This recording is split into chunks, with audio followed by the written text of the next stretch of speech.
Malien anga foli tonni walima don abe aw bela jelenye an b'a fɔ aw ye billet 27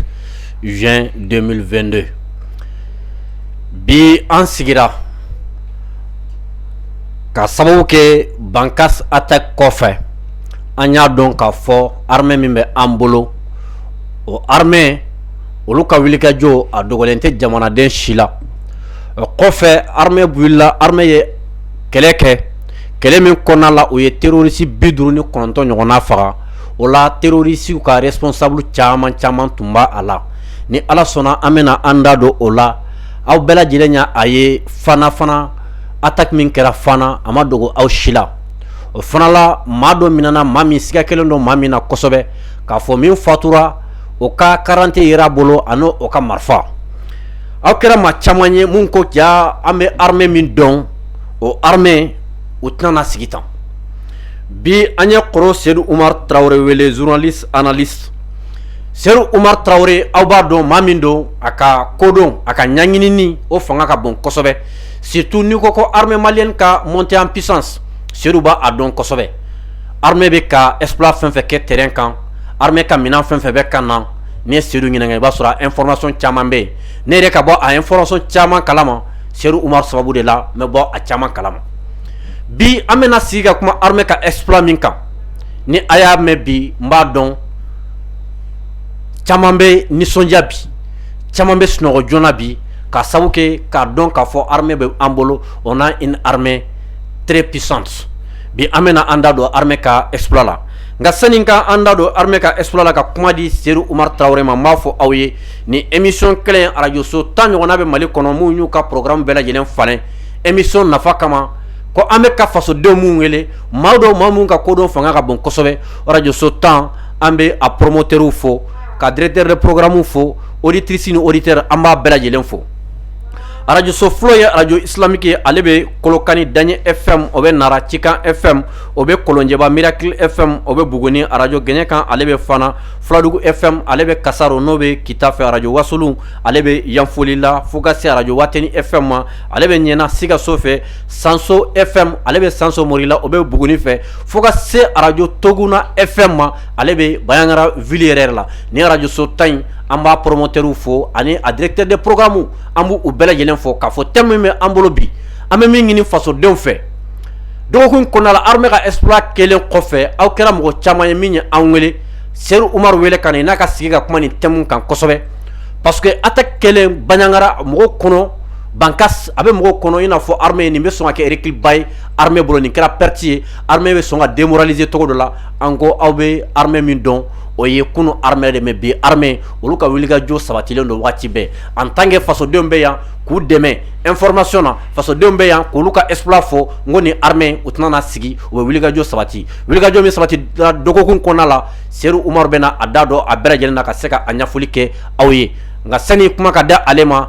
bamananw ko wani tɛ san sɔrɔ juru kɔ ala ta kɔfɛ maaw de fana bɛ yen minnu bɛ ka wulikajɔ kɛ ka an dɛmɛ min bɛ se ka to émission in a bɛ to senna cogoya min na a ma fɔlɔ ye Bama Dramé ye n'ale ye produit garant PDG ba ye ka se agent de voyage Al Omara ma Iju ni Umara n'a bɛ aw bolo ka aw ɲuman ta ka aw ɲuman sigi ala ka dɛmɛ kɔfɛ aw bɛ se ka aw jigi da agent de voyage Al Omara mɔgɔw kan ka se boisson énergétique Iber ma an yɛrɛ bɛ na min ka énergie ta ka se ka don émission kɔnɔ après Moussar Douceur mɔgɔw fana an bɛ nin bɛɛ lajɛlen fɔ ninnu bɛɛ ye an ka sponsor officiel ye saga k'a ka don furu la tile 2 in na tuguni wagati bɛɛ Sek Serif Tiami Aidara a ye layidu ta an ye a ko 5 mois a bɛ saga kelen di an ma an k'o don furu la Sek Serif Tiami Aidara kabako furatigi an b'a fɔ ni maa min mago bɛ kabako fura la a bɛ se ka weleli kɛ 78 78 03 03 saga k'a ka don furu la tile 2 in na a bɛɛ lajɛlen invité len don a bɛ aw bɛɛ de bolo ka to ka wele ka ɲininka saga bɛ don furu la don min na nka ni saga donna furu la aw kana jalaki k'a fɔ k'a ma fɔ aw ye dɛ a fɔra bɛɛ lajɛlen nin y'a fɔlen de bɛɛ tile 2 in na saga in a bɛna don furu la ni Ala sɔnna maliyɛnw a ye émission ye a ye cœur bila a ka cœur bila kosɛbɛ a ka partager n'a y'a partager ka cœur bila ka tila ka j'aime digi Seydou Oumar bɛna révélation ba min kɛ aw ye bi aw m'a ye ne yɛrɛ nisɔndiyalen don hali émission ma daminɛ ka sabu kɛ débriefing dɔw kɛra n ye olu ye tare olu ye ala tanubaw ye a y'a bisimila ka émission préférée sanfɛ n'o ye espace de vérité kɔrɔ Seydou ni ɲantuma Gandi an b'i fo an b'an sinsin Ala tɔgɔ barikama ye ka tanu bila masa ye ka sɔla ka ciba ɲuman kan n'o ye Muhamadu Rasulullah sallallahu alaihi wa sallam kisi ani nɛɛma b'a ye ka maliden cɛ ni muso fo maliden minnu bɛ jamana kɔnɔ ka bɛɛ fo minnu bɛ jamana kɔ kan o ye an ka kɛlɛcɛw fana ye an b'u fo parce que dusu de y'u ta ka kɔ kan wallahi n'o tɛ dusundanw sigilen bɛ kare kun na bon ani magada la u bɛ temi na halisa u bɛ ka gouvernement kɔrɔfɔ u ti fɛn kɛ o dusundan dɔw fana bɛ yen minnu donnen bɛ tiɲɛni na dɔrɔgu min ani bandiya la u ti foyi kɛ hali n'a fɔra ko cɛ ta bɛ nin yɔrɔ in na olu ti taa t'a fɛ ka bɔ a kalama olu kɔni bɛ ka jamana kɔrɔfɔ u b'a fɛ u tɔgɔ ka sɛbɛn fonction publique la k'u dalen to dilan kan donc minnu ye o ye k'o to yen ka dusu ta ka taa fɛn ɲini kɔ kan olu ye cɛw di sika tara dɔw tora kɔgɔji la an ka tɔgarankew fo caman tora kɔgɔji la hali kunu ni kunnasini jajugu dɔw bɛ ka folofolo réseaux sociaux kan a filɛli man di n ye parce que n b'a ye Maroc territoire kan ani Espagne yen polisiw u ni Maroc polisiw kɛlen bɛ ka bɛnbɛnbɛn kɛ migrants na sisan ka u torturer dɔw minɛko jugu bɛ dɔw su filifililen bɛ cogoya dɔ la donc n'i y'a ye a bɛ hinɛ jigin dusukun na kojugu donc o bɛɛ ye tɔɔrɔliko ye Gandi o de kama anw kan ka baara de kɛ quoi parce que contraire de bɛ ka kɛ diɲɛ na quoi Ala ye tilali kɛ ka sɔrɔ belebeleba di anw ma ka fitini di minnu ma anw de bɛ ka taa fitinitigiw ka fitini nɔfɛ an ka belebeleba ti k'an nafa wallahi f'an bɛ to kɔgɔjiw la voilà donc o de kama an mago bɛ yɛlɛmaw la an ka jamanaw maracogo la o yɛlɛmaw tɛ se ka sabati fo an ka armée sɔrɔ min b'an lakana min b'an ka territoire lakana parce que n'an bɛ yɛlɛma kɛ ni armée t'an bolo min b'an ka territoire lakana minnu kɛlen bɛ ka bin an kan k'an ka sɔrɔw ta olu bi mɔgɔ jugu ladon an kan n'u ma rébellion ladon an kan u bi guerre civile ladon an kan wala u bi terrorisme ladon an kan wala u bi problème ladon an kan o de kɛra Libéria guerre de Biafra o de kɛra Nigeria o de kɛra Rwanda o de kɛra Congo o de kɛra Sierra Leone o de kɛra Niger o de bɛ Mali la bi o de kɛra Soudan o de kɛra Éthiopie o de kɛra Érythrée o de kɛra Centrafrique o de kɛra Libye o de kɛra Syrie o de kɛra Irak o de kɛra Afghanistan i ye kɛlɛ wulilen jamana o jamana la ne cherche même pas à comprendre sɔrɔba dɔ de bɛ yen min bɛ diɲɛ sebatigiw nafa o de la kɛlɛ bɛ wuli i fɛ yen n'o tɛ Mali kɛlɛ wuli kun fosi t'a la ni silamɛya don anw ka misiriw ka kɔrɔ dɛ Tombouctou ye jɛnɛ siga foyi t'o la depuis le 6e 7e 8e siècle 9e siècle 16e siècle o bɛɛ y'a sɔrɔ il y avait des civilisations grandes civilisations diinɛ na n ko mɔgɔw tun bɛ bɔ Magan de k'u kunda Mali kan parce que diinɛ bɛ Mali la silamɛya bɛ Magan dɛ mais diinɛ belebeleba bɛ Mali la ani faamuya dɔ bɛ Mali la min b'a to mɔgɔw bɛ na o de kama mɔgɔw bɔra arabu la dɔw bɔra Yemen dugu minnu bɛ yen n'o ye Wangariya ye olu wulila ka bɔ yen ka na Tombouctou ka n'u sigi u k'olu de ma ko Wangariyakaw u k'olu de ma ko Wangaraw c'est ça les Wangara de Tombouctou u bɛna wagati min gulokiba min b'u la a bɛ cɛ fini mugu don u bɛ banfula meleke kun na jɛman b'a camancɛ la bleu b'a camancɛ la parce que olu ka accoutrement ye u ka valeur la mais u bɛ guloki bulama de don bagalama u b'o de don u k'olu de ma dalatɛliya la ko Bagayogo cɛ guloki bulamatigi o ye Bagayogo de ça c'est le Bagayogo de Tombouctou Mohamed Bagayogo ninnu olu de bɔr'o la ka mosquée de Sankore ninnu jɔ Bagayogo ye mort d'où de c'est des Wangara. Maintenant o bɛɛ sera anw ma cogo jumɛn na c'est parce que civilisation de tun bɛ anw fɛ yan seko ni dɔnko ni diinɛ de tun bɛ anw fɛ yan misiri min bɛ Mali kɔnɔ a tɛ jamana caman na silamɛya min bɛ pratiquer an ka jamana kɔnɔ e ka hijiladen ta ka taa lajɛ mɔgɔ 1000 ni kɔ de kan ka taa Mali la kɛlɛ de bɛ yen parce que san o san anw bɛ 10,000 na taa hiji la parce que anw ye silamɛ jamana de ye donc ni mɔgɔ minnu nana k'u bɛna bɛn an kan u nakun ye fɛn wɛrɛ de ye parce que u bɛ misiri ci ka alimami faga ka silamɛw faga ka bɛɛ faga u ma mɔbɔ mɔna donc olu nakun tɛ silamɛ olu nakun ye ka anw ka jamana déstabiliser ka anw jawuli anw ka sira n'o kɛra minnu bɛ k'u bila ka na olu bɛna anw ka jamana nafa ta o de kama se bannen don anw ye fɛn bɛɛ bɛ Mali bolo ne delila k'a fɔ e ka plateau kan ko le Mali est un scandale géologique c'est que sɔnni na Ala ma jamana sɔn ka tɛmɛ Mali kan a ma kɛ dugukolo sanfɛ a tɛ yen n y'a f'i ye n ko Mali sɔnna ka tɛmɛ Maka ani Madina kan o min ni kira ka misiri sanumanw bɛ yen ni kira kaburu sanumanw bɛ yen sallallahu alayhi wa sallam donc n'i y'anw ka jamanadenw taatɔ ye migration na f'u bɛ to kɔgɔji la ani cɛncɛn sanfɛ o c'est que baara de ma kɛ maraba ɲuman de ma di anw ma min bɛ se ka anw bɔsi Faransi la donc pour que k'anw bɔsi Faransi la a bɛ fɔ o de ma guerre géopolitique et géostratégique o de bɛ kɛlɛ o de baara bɛ Assimi Goïta ni les 5 colonels b'o de la o de kama Faransi t'u tɔgɔ duman fɔ Faransi b'u kɛlɛ a bɛ fɛn bɛɛ kɛ pour k'a fanga ka firi o de kama embargo dara anw kan siga t'a la wa o de kama attaque kɛra Jalasago pour que ka anw ka armée lajigin Gandi nin ye n dokan de ye dɔrɔn ka foli kɛ bi dɛ je suis très inspiré ce soir kɔrɔ donkan ka di bi dɛ ka tungarankew fo ka surasiw fo ka surasiw fo kokura ka tila ka surasiw fo tuguni o tɛ foko saba ye o foko saba ye parce que u sɔnna ka sɔn fɛn saba ma jumɛn ni jumɛn Gandi e ka ni dɔ yira ne la min tɛ sira saya ɲɛ a tɛ yen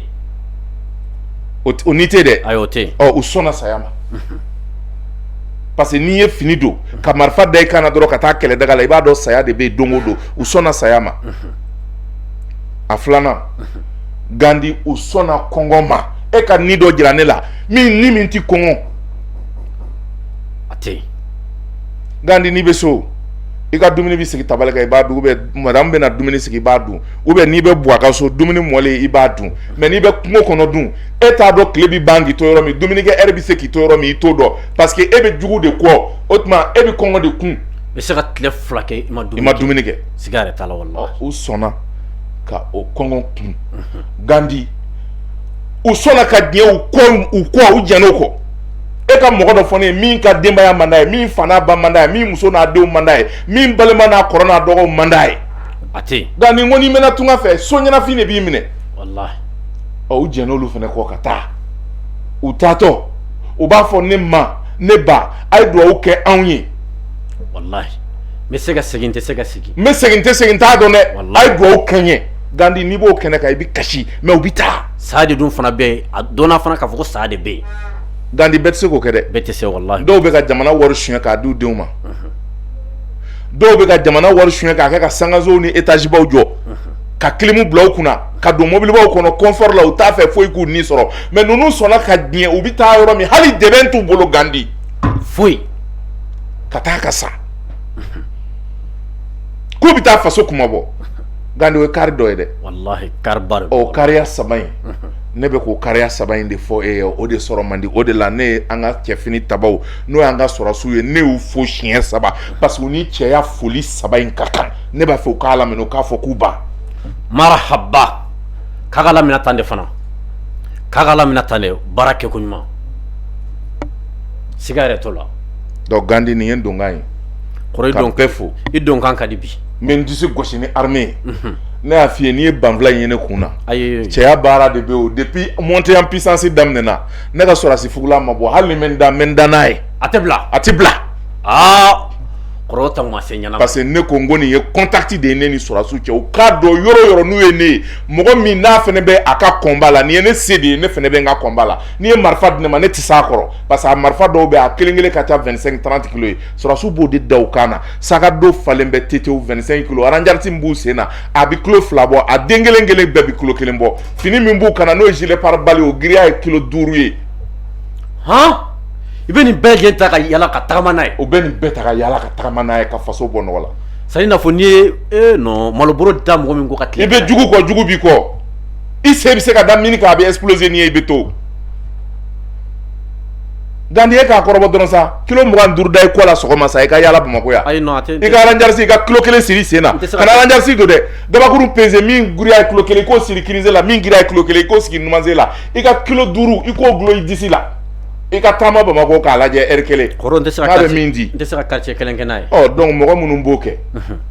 ka wɔsi o jukɔrɔ ka wɔsili k'u wɔsi ji bɛ ja o jukɔrɔ parce que farikolo bɛ dege wɔsili la f'i tɛ wɔsi tuguni Ala ni jija ni cɛsiri fɛ armée ka fo donc mɔgɔ minnu b'o kɛ Gandi anw bɛ mun de kɛ k'an bɛ olu sara sɔrɔ hali n'an ye diɲɛ wari bɛɛ d'olu ma an b'olu sara sɔrɔ a sara tɛ olu salen ka fisa ni anw balolen ye parce que olu de bɛ ka sa anw ka kisi sɔrɔsi su sɔrɔsi kaburu a ka fisa ni civil su ye a ka fisa ni civil balolen ye diɲɛ jamana bɛɛ parce que ni sɔrɔsi tɛ yɔrɔ min civil tɛ yen i miiri dɔɔni dɔrɔn sa ni armée kun t'an bolo Gandi anw bɛ kɛ cogo di ayi tiɲɔgɔn tɛ sɔrɔ u donna yan terroriste donna yan o donna yan tɛ dɛ ɲangimu y'an bɛɛ faga k'an ban parce que olu bɛna mɔgɔ hakili dayɛlɛlen don k'o bɛ se ka tiɲɛ fɔ u b'i dafara k'i kunkolo ci u sera yɔrɔ yɔrɔ la u bɛ yen mɔgɔ hakili dayɛlɛlen don k'o bɛ faamuya di mɔgɔw ma u b'i dafara k'i kunkolo ci wala u b'i kan tigɛ c'est ça le terrorisme pour que ka tɔw lasiran ni tɔw lasiranna sisan o tuma an bɛɛ b'an da k'an mankan suma an bɛ don u sagoya la o tuma minnu bɛ k'u financer n'olu bɛ k'u bila baara la olu bɛ sɔrɔ ka na sa ka na Mali kɛ u sago ye sɔrɔsi ninnu donna anw n'o de cɛ siga t'a la ni civil min ko sɔrɔsikɛ man fisa ni ye so filɛ kɛnɛ filɛ Bakasi Kuluwo filɛ ye bɛɛ bɛ sira dɔn Murat kɔnɔna filɛ ye Jene kɔnɔna filɛ ye Tɛnɛnku Kuluwo filɛ ye Yuwaru Kuluwo filɛ ye n'i ye den ye t'a kɛ e ka taa ni tarita fila mais so filɛ kɛnɛ filɛ o n'a gɔnna mɔgɔ an bɛ kule wɔn ba de a ye sɔrɔsiw wele an ye sɔrɔsiw wele u mana wɔn ba de parce que jigi wɛrɛ t'an na ni sɔrɔsiw tɛ anw bɛ ko sɔrɔsiw la cogo jumɛn na fo k'i sigi k'a fɔ k'i b'olu lagosi Gandi hali sɔrɔsikɛ ye tile kelen kɛlɛ kɛ ka na sigi k'a ka retraite ta a ka fisa ni e de ye e min civil n'a gɔnna e bɛ kule ko sɔrɔsikɛ o sɔrɔsikɛ in ka fisa ni e de ye fo mɔgɔw k'o de intégrer u kunkolo la ne tɛ sɔrɔsi ye n tɛ sɔrɔsi den ye dɛ mais ne ye sɔrɔsiw ye kɛlɛ la ne ye sɔrɔsikɛ bitɔ ye kɛlɛ fɛ n ye sɔrɔsikɛ bitɔ ye a bɛ ka faso bɔ bolo la Gandi a hinɛ ka bon fo ka taa fɔ k'a faga n'a ka bon ni fɛn bɛɛ wallahi anw bɛ girin na yan affaire ni business ni nafolo ɲini na yan mɔgɔ dɔw bɛ yen olu bɛ ka sa business bɛ kɛlɛ la wa i bɛ kungo kɔnɔ i bɛ ka sa business b'o la anw bɛ sɔrɔfɛn dun na olu bɛ sɔrɔfɛn sɔrɔ wa anw bɛ taa ɲini na olu bɛ taa sɔrɔ wa kɔrɔ tiɲɛ yɛrɛ la bi ta in mais soyons sincères la an ka tiɲɛ fɔ ɲɔgɔn ye anw bɛ se ka mun de kɛ ko min bɛ armée sara a fɔ ɲɛna fɛn kelen fɔ ɲɛna ko jamanaden b'a kɛ k'o bɛ armée sara k'o bɛ se ka nin sara a tɛ donc an ka armée y'an wasonan de ye an ka armée y'an jigi de ye c'est notre outil ale de bi jɔ anw ni juguman cɛ i b'a fɔ béton i b'a fɔ mur de béton ale de bi jɔ anw ni o cɛ ka anw taga o de kama n'an dimina cogo o cogo an kana kuma gɛlɛn fɔ armée ma dɛ n'an dimina cogo o cogo an kana an ka armée la gosi n'an dimina cogo o cogo an k'a dɔn k'a fɔ ko an ka armée o jɔlen bɛ anw de kɔkɔrɔ mɔgɔ dɔw de sɔnna ka diɲɛ n'a ye mɔgɔ caman bɛ yen minnu ni sɔrɔsiya proposeur ye u tɛ taa o Malien mɔgɔ miliyɔn joli 20 millions d'habitants c'est vrai jeune caman y'a ka dossier don olu ma ta fɔlɔ ala ni nafoloko kama mais Gandi mɔgɔ caman bɛ yen bi n'i y'u bɔ k'u jɔ ko marifa filɛ k'u ka taa kɛlɛyɔrɔ la a sira n'a yɛrɛ dama b'u bɔ k'u bin u bɛ sa yan dɔw taara tension b'u minɛ u bɛ bɔ ka bin ka sa formation bɛ ban waati min na olu y'a bila ayi olu ma taa wa e ka don du kɔnɔ k'a fɔ du bɛɛ ka cɛ duuru di ou bien du bɛɛ cɛman bɛɛ ka taa kɛlɛyɔrɔ la i k'a lajɛ kɛ non a ma nɔgɔn Gandi i bɛ kamalenkɔrɔw ye sa u bɛ taafe siri ka mèche brésilien dɔw kunna k'u sigi k'olu kɛra musow ye mais u b'a dɔn min b'a la o mais cɛ dɔw de bɛ yen minnu fana jɛnnen don ni kɔ olu de sɔnna k'u engager ka taa ne bon anw bɛ se ka mun de fɔ olu ma an bɛ reproche jumɛn sɔrɔ ka kɛ olu la de reproche tɛ yen n'u ma kɛlɛ kɛ an b'o kuma fɔ mais u bɛ kɛlɛ la u bɛ kɛlɛ daga kɔnɔ an b'an ka fɛn sɔrɔ ka fɔ dɛ an bɛ se ka min fɔ an sago b'a fɛ an ka armée ka se yɔrɔ min a ma se yen ba an bɛ se k'o fɔ mais k'a fɔ k'an ka armée tɛ baara la ayi o ye ɲɛdimi de ye o tɛ kɔnɔdimi ye bɛɛ ɲɛ b'o la kununko ne y'a fɛ yen bi kun bɛ taa k'an ka kanw kan ka Cɛma Hubert to ministre de la défense la bi ma taa kɛ jabali k'a kan ka kan minɛ k'a kan ci fo Cɛma Hubert bɔra ka nkalon tigɛ ko kan libéré la k'a sɔrɔ terroristes u ka drapeau yɛlɛnnen bɛ kan kɔnɔ drapeau tun bɛ ka flotter ka tila ka kan minɛn bɛɛ cɛ ka taa n'a bɛɛ ye u ye zagaro u ye dumuni tobi ka u ye bagan minnu sɔrɔ k'o jeni k'o sogo mɔ k'u ka te mu ɲɛna kuma selen ka don u ka mobili kɔnɔ ka taa ka drapeau siri yen kan Mali kan Allahu akbar mali tun bina koyi u y'o kelen de kɛ Menaka k'o kelen de kɛ Tesalit k'o kelen de kɛ Tambakor k'o kelen de kɛ Indeliman hali an ka sɔrɔsiw n'u taara k'u bɛ taa ji ɲini bɔmu de bi dɔw ɲɛ ni bɔmu explosera i b'a sɔrɔ mɔgɔ juguw bɛ yen u bɛ roquette de fili k'an ka sɔrɔsiw faga 30 40 n'an ko ko o mɔgɔ minnu porokotora minnu joginna minnu woro kelen karila minnu bali ye minnu minɛ n'an ko k'an m'olu ta ka na n'o ye avion tɛ yen k'olu ta wallahi kungo kɔnɔ avion tɛ yen min bɛ hali u su ta ka na n'u ye Karim m'a fɔ yan ko ni avion ma sɔrɔ ko ka taa su ta ko ni su mɛnna ko cogoya tɛ sɔrɔ la k'a b'a sɔrɔ su bɛ état min na ko a gestion ma nɔgɔ ko donc k'u bɛ obligé ko k'a su don ye wa. wallahi Karim y'a fɔ tan président denkɛ a wagati a ye nin fɔ tan. Gandi denba caman bɛ yen wallahi u t'u den kaburu fana u t'u den su don cogo dɔn sɔrɔsiw. Ɔ o de kama sɔrɔsi ɲɛmɔgɔ minnu nana an kunna bi olu ko k'o de ka yɛlɛma. Minɛn dɔ ka sɔrɔ min bɛ se ka taa sɔrɔsiw secourir ni attaque kɛra u ka taa sɔrɔsiw secourir fɔlɔ parce que armée min tɛ se k'a yɛrɛ sécuriser o tɛ se ka population sécuriser sa. a tɛ se. mais mun de kun nana kɛ anw ka armée yɛrɛ kun tɛ se ka a yɛrɛbakun yɛrɛ sécuriser kuma tɛ ka population sécuriser. Mondoro ani Bulkesi donna dugujɛ attaque simultanée mɔgɔ 80 k'o faga Mondoro ka mɔgɔ 30 faga Bulkesi. a kɛra wallahi a kɛra. a sen na berewuruju muso minnu bɛ Sevare u ma marché ka taa renfort taatɔ u ma marché ka t'u jɔ Sevare kan da la k'a fɔ k'u tɛ taa Bamako Kampala la yan berewuruju musow ma bɔ ka marché k'a fɔ k'u cɛw tɛ taa wa. a kɛra bɛɛ ɲɛna yan bɛɛ y'a ye. Gani o m'a sɔrɔ u wulila ka taa terroriste nɔfɛ gɛnɛ bi nana k'u ka kan de kɔnɔ ka kan attaquer. minɛn tun tɛ yen. k'u faga.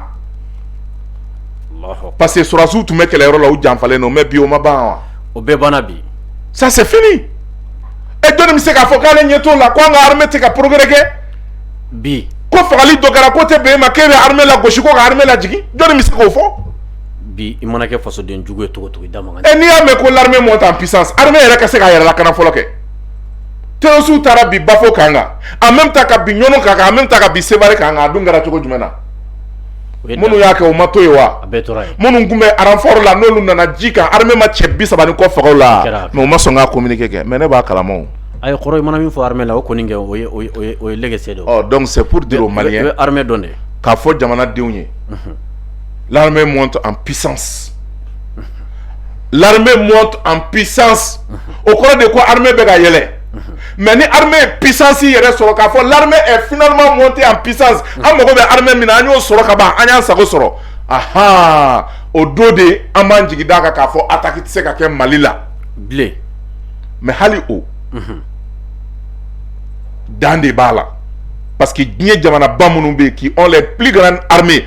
puissantes-baw bɛ olu bolo États-Unis Chine Grande-Bretagne France Japon Russie Anglais ninnu bɛɛ terrorisme ya wale bɛ kɛ ninnu bɛɛ la hali Turquie. a ye diɲɛ jamana bɛɛ kɛ a bɛ kɛ fan bɛɛ. Istanbul Batara attentat kɛra Istanbul. a ka ca. n k'an ka minɛn caman commandera Istanbul de Turquie. maintenant k'a fɔ ko attentat dɔ kɛra ou bien attaque terroriste dɔ kɛra a k'a dun fɔra ko armée monte en puissance ko bɛ se ka kɛ cogo jumɛn o tuma nkalon de bɛ ka tigɛ an ɲɛ Gandi o ye ko la gosi ye dɛ o ye i t'a fɛ k'a faamuya de parce que armée min montelen don en puissance ɲinan y'a san 50 ye attentat ma kɛ 11 septembre ma kɛ États-Unis wa. a kɛra. mɔgɔ ba joli sara la. mɔgɔ ba caman. pas plus de 30 000 personnes qui sont mortes. oh parce que attaque terroriste guerre conventionnelle tɛ c'est une guerre asymétrique jugu i t'a dɔn i t'a yelen don ale de ɲɛ b'e la a bɛ se ka yɛlɛma ka kɛ fɛn bɛɛ ye i bɛ tɛmɛ sɛnɛkɛla la a bɛ se ka kɛ jugu ye i bɛ tɛmɛ misigɛnna la a bɛ se ka kɛ jugu ye i bɛ tɛmɛ silamɛw la misiri kɔnɔ u bɛ ka seli u bɛ ka kibaru fili u bɛ se ka kɛ jugu ye i bɛ tɛmɛ sɛnɛkɛla la foro kɔnɔ a bɛ se ka kɛ jugu ye i bɛ tɛmɛ denmisɛnnin fitinin na sagagɛnna don a bɛ se ka kɛ jugu ye e bɛ se k'o dɔn cogo jumɛn na. a dɔnni ma nɔgɔn. donc o de kama ni don min ni min nana i ma o kan ka gérer cogo min armée bolo a b'a gérer ten parce que fɛn na bɛnnen tɛ ka bila ko armée b'i kɔkɔma k'o kɔnɔ non armée bɛ yen de ka t'i yɛrɛ exposer jugu bɛ se ka bɔ ni fasi sugu bɛɛ ye n'a fɔra bi k'i ni i kɛlɛkɛɲɔgɔn k'a bɛ taa siɲɛ ta terrain kan i t'atɔ ni bere tɛ taa o ou bien n'a fɔra k'i ni siɲɛ ta ɲɔgɔn k'a bɛ taa ɲɔgɔn dasi bere la est ce que i t'atɔ i bololankolon bɛ taa wa. a bololankolon tɛ taa. ɔ mais o tɛ fɔ armée ye o. jugu bɛ bɔ ni fasi o fasi ye t'o dɔn donc e bɛ taa de à risque k'i labɛn ni menace bɔra ka min k'i bolo i b'a gérer n'o ye an ka armée b'o position de la mais o n'a ta bɛɛ an ka armée bɛ ka se sɔrɔ o de kama i ye ɲininka ko baara minnu kɛra ni waati laban ninnu na Gandi n b'i ladɔnniya k'a fɔ tiɲɛni min kɛra Jalasagu an bi fɔlɔ ka dugawu don ani tasibila kɛ ka ɲɛsin an balimaw ma minnu ni u ni tora Jalasagu Janweli ani Degesagu Gandi ne b'a dɔn saya ka kunna dɛ mais sɔrɔdasiw fɔlɔ de sara an kana ɲinɛ dɛ ne ma bɔ ka Mondoro fɛ yan ne ma bɔ ka Bulukesi fɛ yan 80 personnes 20 portés disparus 30 personnes 20 portés disparus o ye mɔgɔ joli a ka ca o man ca ni 132 ye a ka ca o ye Mondoro ni Bulukesi dɔrɔn ye Jabali waati dɔ kɛra Jabali ni terroriste kun y'an ka sɔrɔdasiw faga o tun b'u su filmer de fo u su ka ranjarisi sama ka b'u la an'u ka gilet pare-balles k'o sama ka b'u la k'u bolo don poche kɔnɔ Allahu akbar armée de tun bɛ communiquer kɛ k'an kana ni image ninnu cɛru n'o tun bɛ fan bɛɛ o tuma o kɛra o sɔrɔdasiw tun bɛ ka faga wagati min u tun bɛ ka tɛmɛ civil o bɛ ka sɔrɔdasiw faga o y'a sɔrɔ minnu bɛ kule la bi ko armée y'a kɛ tan olu tun bɛ min olu ma armée satɔla ye ou bien saya ka kan armée de la saya man kan mɔgɔ si la ni bɛ anw tɔw la ni tɛ armée la ni tɛ sɔrɔdasiw la n b'olu fɔlɔ de sara saya digira olu de la mais n'an bɛ Ala fo k'Ala barikada olu minnu y'an jigi ye n'o y'an ka pilier olu sera ka jɔ n m'a fɔ sɔrɔdasi tɛ sa bilen dɛ ne m'o fɔ dɛ parce que tant que kɛlɛ bɛ kɛ mɔgɔ de bɛ sa siga t'a la mɔgɔ bɛ mais k'a fɔ bi de bi k'an ka sɔrɔdasiw kan k'u sɛden faga k'u nimɔrɔ faga cogoya kɔrɔ la i b'a fɔ cogoya kɔrɔ min bɛ yen o banna ayi o banna fɔ Ala ta ayi fɔ Ala ta n m'a fɔ Ala ɲɛnama n'o tɛ o banna pewu parce que fanga min b'an kunna minnu bɛ yen ni u ye wulikajɔ ani cɛsiri kɛ bi an jigi b'a kan u ye baara kɛ ka bila niveau min na u ye armée dɛmɛ ka se niveau min na anw bɛ Ala fo ka Ala barikada o de kɛlen bɛ sababu ye bi ka fanga di anw ma fanga min ni an bɛ se k'an waso n'a ye parce que an b'a dɔn k'a fɔ an ka armée a kunun n'a bi tɛ kelen ye wa mɔgɔ dɔw de ye baara kɛ armée ka kɛlɛ yɛrɛ a daminɛna n y'a f'i ɲɛna MI 171 a 4 nana don min an ka jamana kɔnɔ a 4 nana don min an ka jamana kɔnɔ fo irisiw ye kisɛ ni minɛn dɔw kɛ cadeau ye ça c'est fait le 30 ayi a donna ye wele an tun bɛ aéroport la mars an tun bɛ ɲɔgɔn fɛ yen an tun bɛ ɲɔgɔn fɛ aéroport la a donna a nana an ɲɛna o 30 mars tun bɛ yen oui o de dugusɛjɛ avion nu monteli bannen avion taara essai kɛ Maribugu u ye recherche de kɛ ka taa terroriste ka base daga dɔ tun bɛ u taar'o ci o image cɛrɛ n'a réseaux sociaux ni WhatsApp kan minnu bɛ réseaux sociaux ni WhatsApp kan u b'a dɔn k'a kɛra o ça c'est fait le 30 mars avril mai en même mois de juin de la kalo saba Gandi kalo saba kɔnɔ mɔgɔ jumɛn bɛ se ka armée dilan k'o bɛ kɛ armée k'a tɛ se ka attaquer o tɛ se ka kɛ diɲɛ jamana si kan i bɛ avancer de donc o de kama baara min daminɛna baara belebeleba don l'armée monte en puissance an bɛ ka yɛlɛ dɔɔni dɔɔni on est en train de progresser donc an b'an ka armée fo la k'an ka armée waleɲuman dɔn parce que o baara min n'o kɛra colonel Asimi Goïta fɛ o baara min n'a wuli ka jɔ ni colonel Asimi Goïta ko a ka kɛ ni cɛ min wulila ka girin ka Mali ni Irisi cɛ sira fura k'a jɛ ka Mali la wasa o ye colonel Sadio Kamara ye an bɛ foli d'a ma o baara in min ni a fanba fɛnɛ n'a baara min tɛ kuma n'a tɛ ye o ye colonel Moribo Kone sécurité d'état ɲɛma renseignement tigi Asimi politiquement i lafiya ne jɔlen b'i kɔkɔrɔ mama ko k'u bɛ tiɲɛni kɛ ɲɛ b'u bɛɛ la mais m'u bɛɛ kalama o ye Moribo Kone de ye mais politique sira kan Asimi i ka hakilina n'i ka décision ye minnu ye k'u appuyer pour que i ka se ka jamana mara lafiya la o ye colonel Maliki Diawo de ye voici les pièces maîtresses transition banna a bɛ tiɲɛ yɔrɔ min ko hakiliw tɛ kɛ kelen ye parce que marifa kisɛ bɛ se ka kɛlɛ kɛ mais ka na ni bɛn ni basigi ye a y'o di colonel Maliki Diawo ma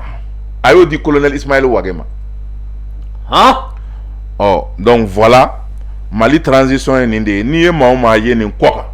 ale nana dafali de la n'o tɛ transition t'ale parce que don min les 5 colonels b'a labɛn ka fu siri yoboya b'a la an ka jamana kɔnɔ ka na fanga mara u ma civil sen don a la dɛ u yɛrɛ dama n'o tɛ ni civil dɔ tun bɛ se ka don a la Gandi peut-être e tun bɛ don a la ou bien ne tun bɛ don a la o ɲɛ b'an ka baara la koyi On a quand même couillé au Nyabala. Aha. Oui. Mais il t'a là de. Gandhi, Amérique a fait des menaces de notre anta là de. Transition, c'est les 5 colonels. Wati donne il sait qu'à Diadola. Ou c'est qu'à Dana Daïka, il sait qu'à une partie de leur plan. Ou à nous ou temena. Bandao était une partie du plan. Parce que do, c'est là où il y a dongili minda. O ka fenge mimbe beni c'est là où il y a dongili kasoro ou tabu kono. O de kunye bandao koyo. Mais wati me ni bandao nafa bana ma black refewa. Wa asimi goita betini. C'est un commando. Commando ni aka sagado lajɛ ni aka équipement lajɛ waati min n'a b'a gulo juru la ka yɛlɛ ni juru nafa banna a bɛ juru fili waati min n'a kan ka a ka worokɛti fili a bɛ worokɛti fili ni worokɛti banna waati min n'a kan ka kɛrɛla muru bɔ ka kɔnba rapproché kɛ a bɛ kɔnba rapproché kɛ o b'a sɔrɔ a ye lance worokɛti fili ni siyɛnta fana bɛ yɔrɔ min na ni siyɛnta bɛ yɔrɔ min o b'a sɔrɔ a ye muru fili a ye kolo ni fasa ni commando ka baara ye donc n'a kɛra juru kɔnɔ ko commando bɛ sa n'ale ye ay commando b'i bila dɛ parce que commando clara e la a bɛ taa lance roquette ta n'a clara a b'o bila a bɛ muru ta n'a clara muru la a bɛ kɛ combat rapproché kɔrɔ bɛ fɛn ninnu dɔn comme mɔgɔw t'olu dɔn ne b'olu dɔn ayi kɔrɔ bɛ ninnu dɔn de o de la ni ne bɛ kuma o de nana k'i lafiya ni ne bɛ kuma sira kelen pe de bɛ ne bolo ne b'a fɔ armée ani Asimi o de ye siraba in de ye n'i y'o bila dɔrɔn i bɛ tunu sira jɛlen n'i y'o bila k'i bɛ taa ŋaɲa fɛ i bɛ tunu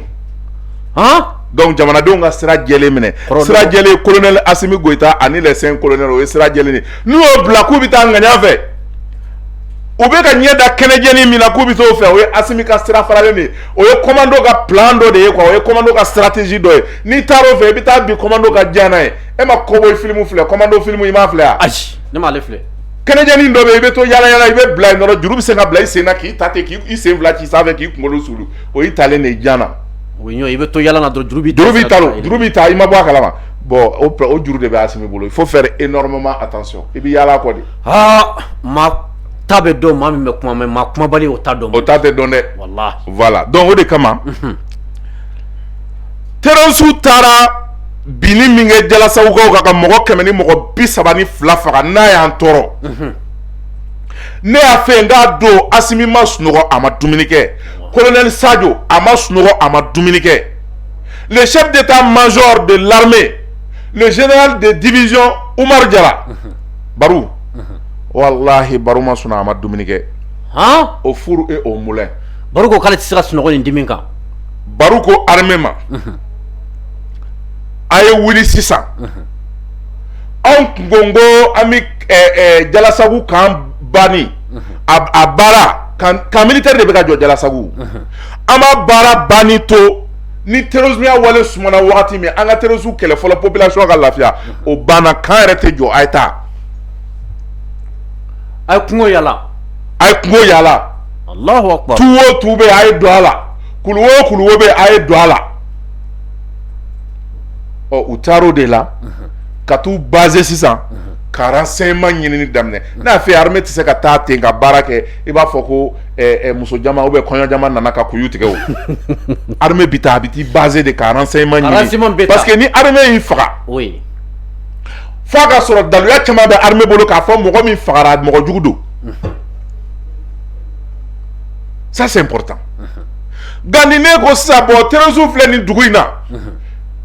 ni armée wulila k'a fɔ terroristes bɛ nɔrɔ ka taa bombardeli kɛ u ye mɔgɔ minnu ye u bɛ moto la u bɛ mobile la ka bombardeli kɛ n'a sɔrɔ terroristes tɛ nin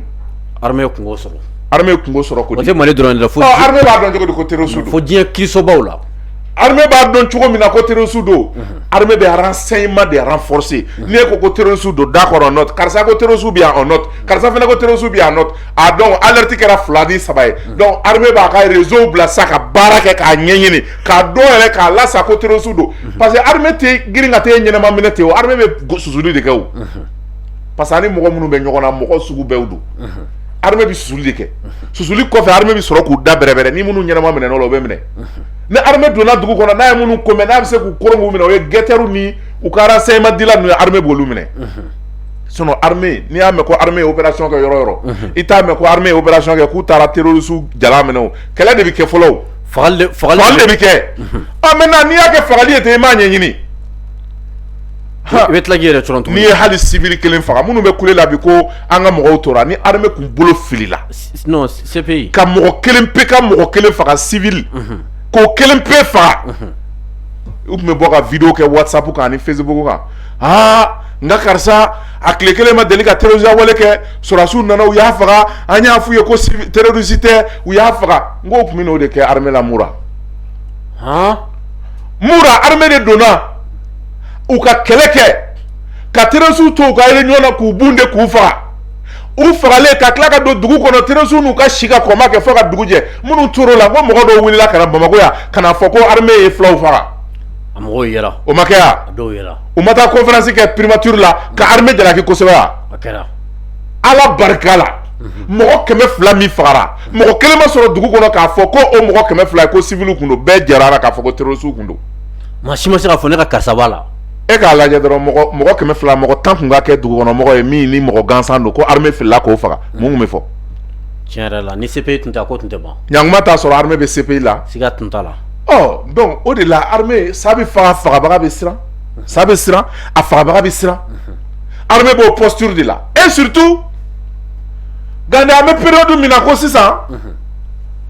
la guerre géopolitique et géostratégique n ye min kuma f'i ɲɛna o de ka jugu bi ka tɛmɛ waati bɛɛ kan parce que an ye Faransi gɛn ka Faransi jɔyɔrɔ misɛnya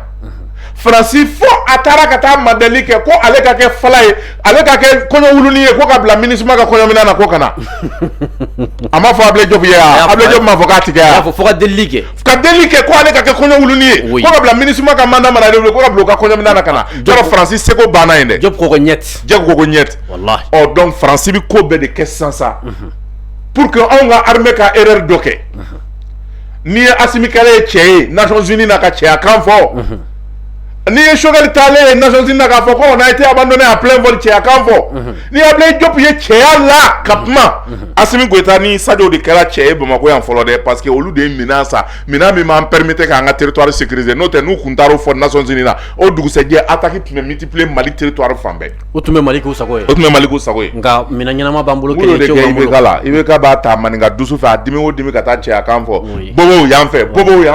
yan fɛ a ye chef d'état major falen ka ministre de la défense falen ka fɛn bɛɛ kɛ ka dɛsɛ ka gouverneur falen ka fɛn bɛɛ kɛ ka dɛsɛ o t'a fura ye parce que janfa tigi bɛ o ye Faransi ale bɛ ka Faransi kɔkɔrɔ don ka Faransi défend Faransi dun y'ale janfabaga ye les 5 colonels stratèges ont compris que Faransi de ye Mali ka bana ye o tuma fɔ Faransi gili de ka tigɛ Faransi gili tigɛli baara min daminɛna Faransi gili misɛnnin bɛɛ tɛgɛra a tɔ tora giliba kelen ye ça c'est le plan sécuritaire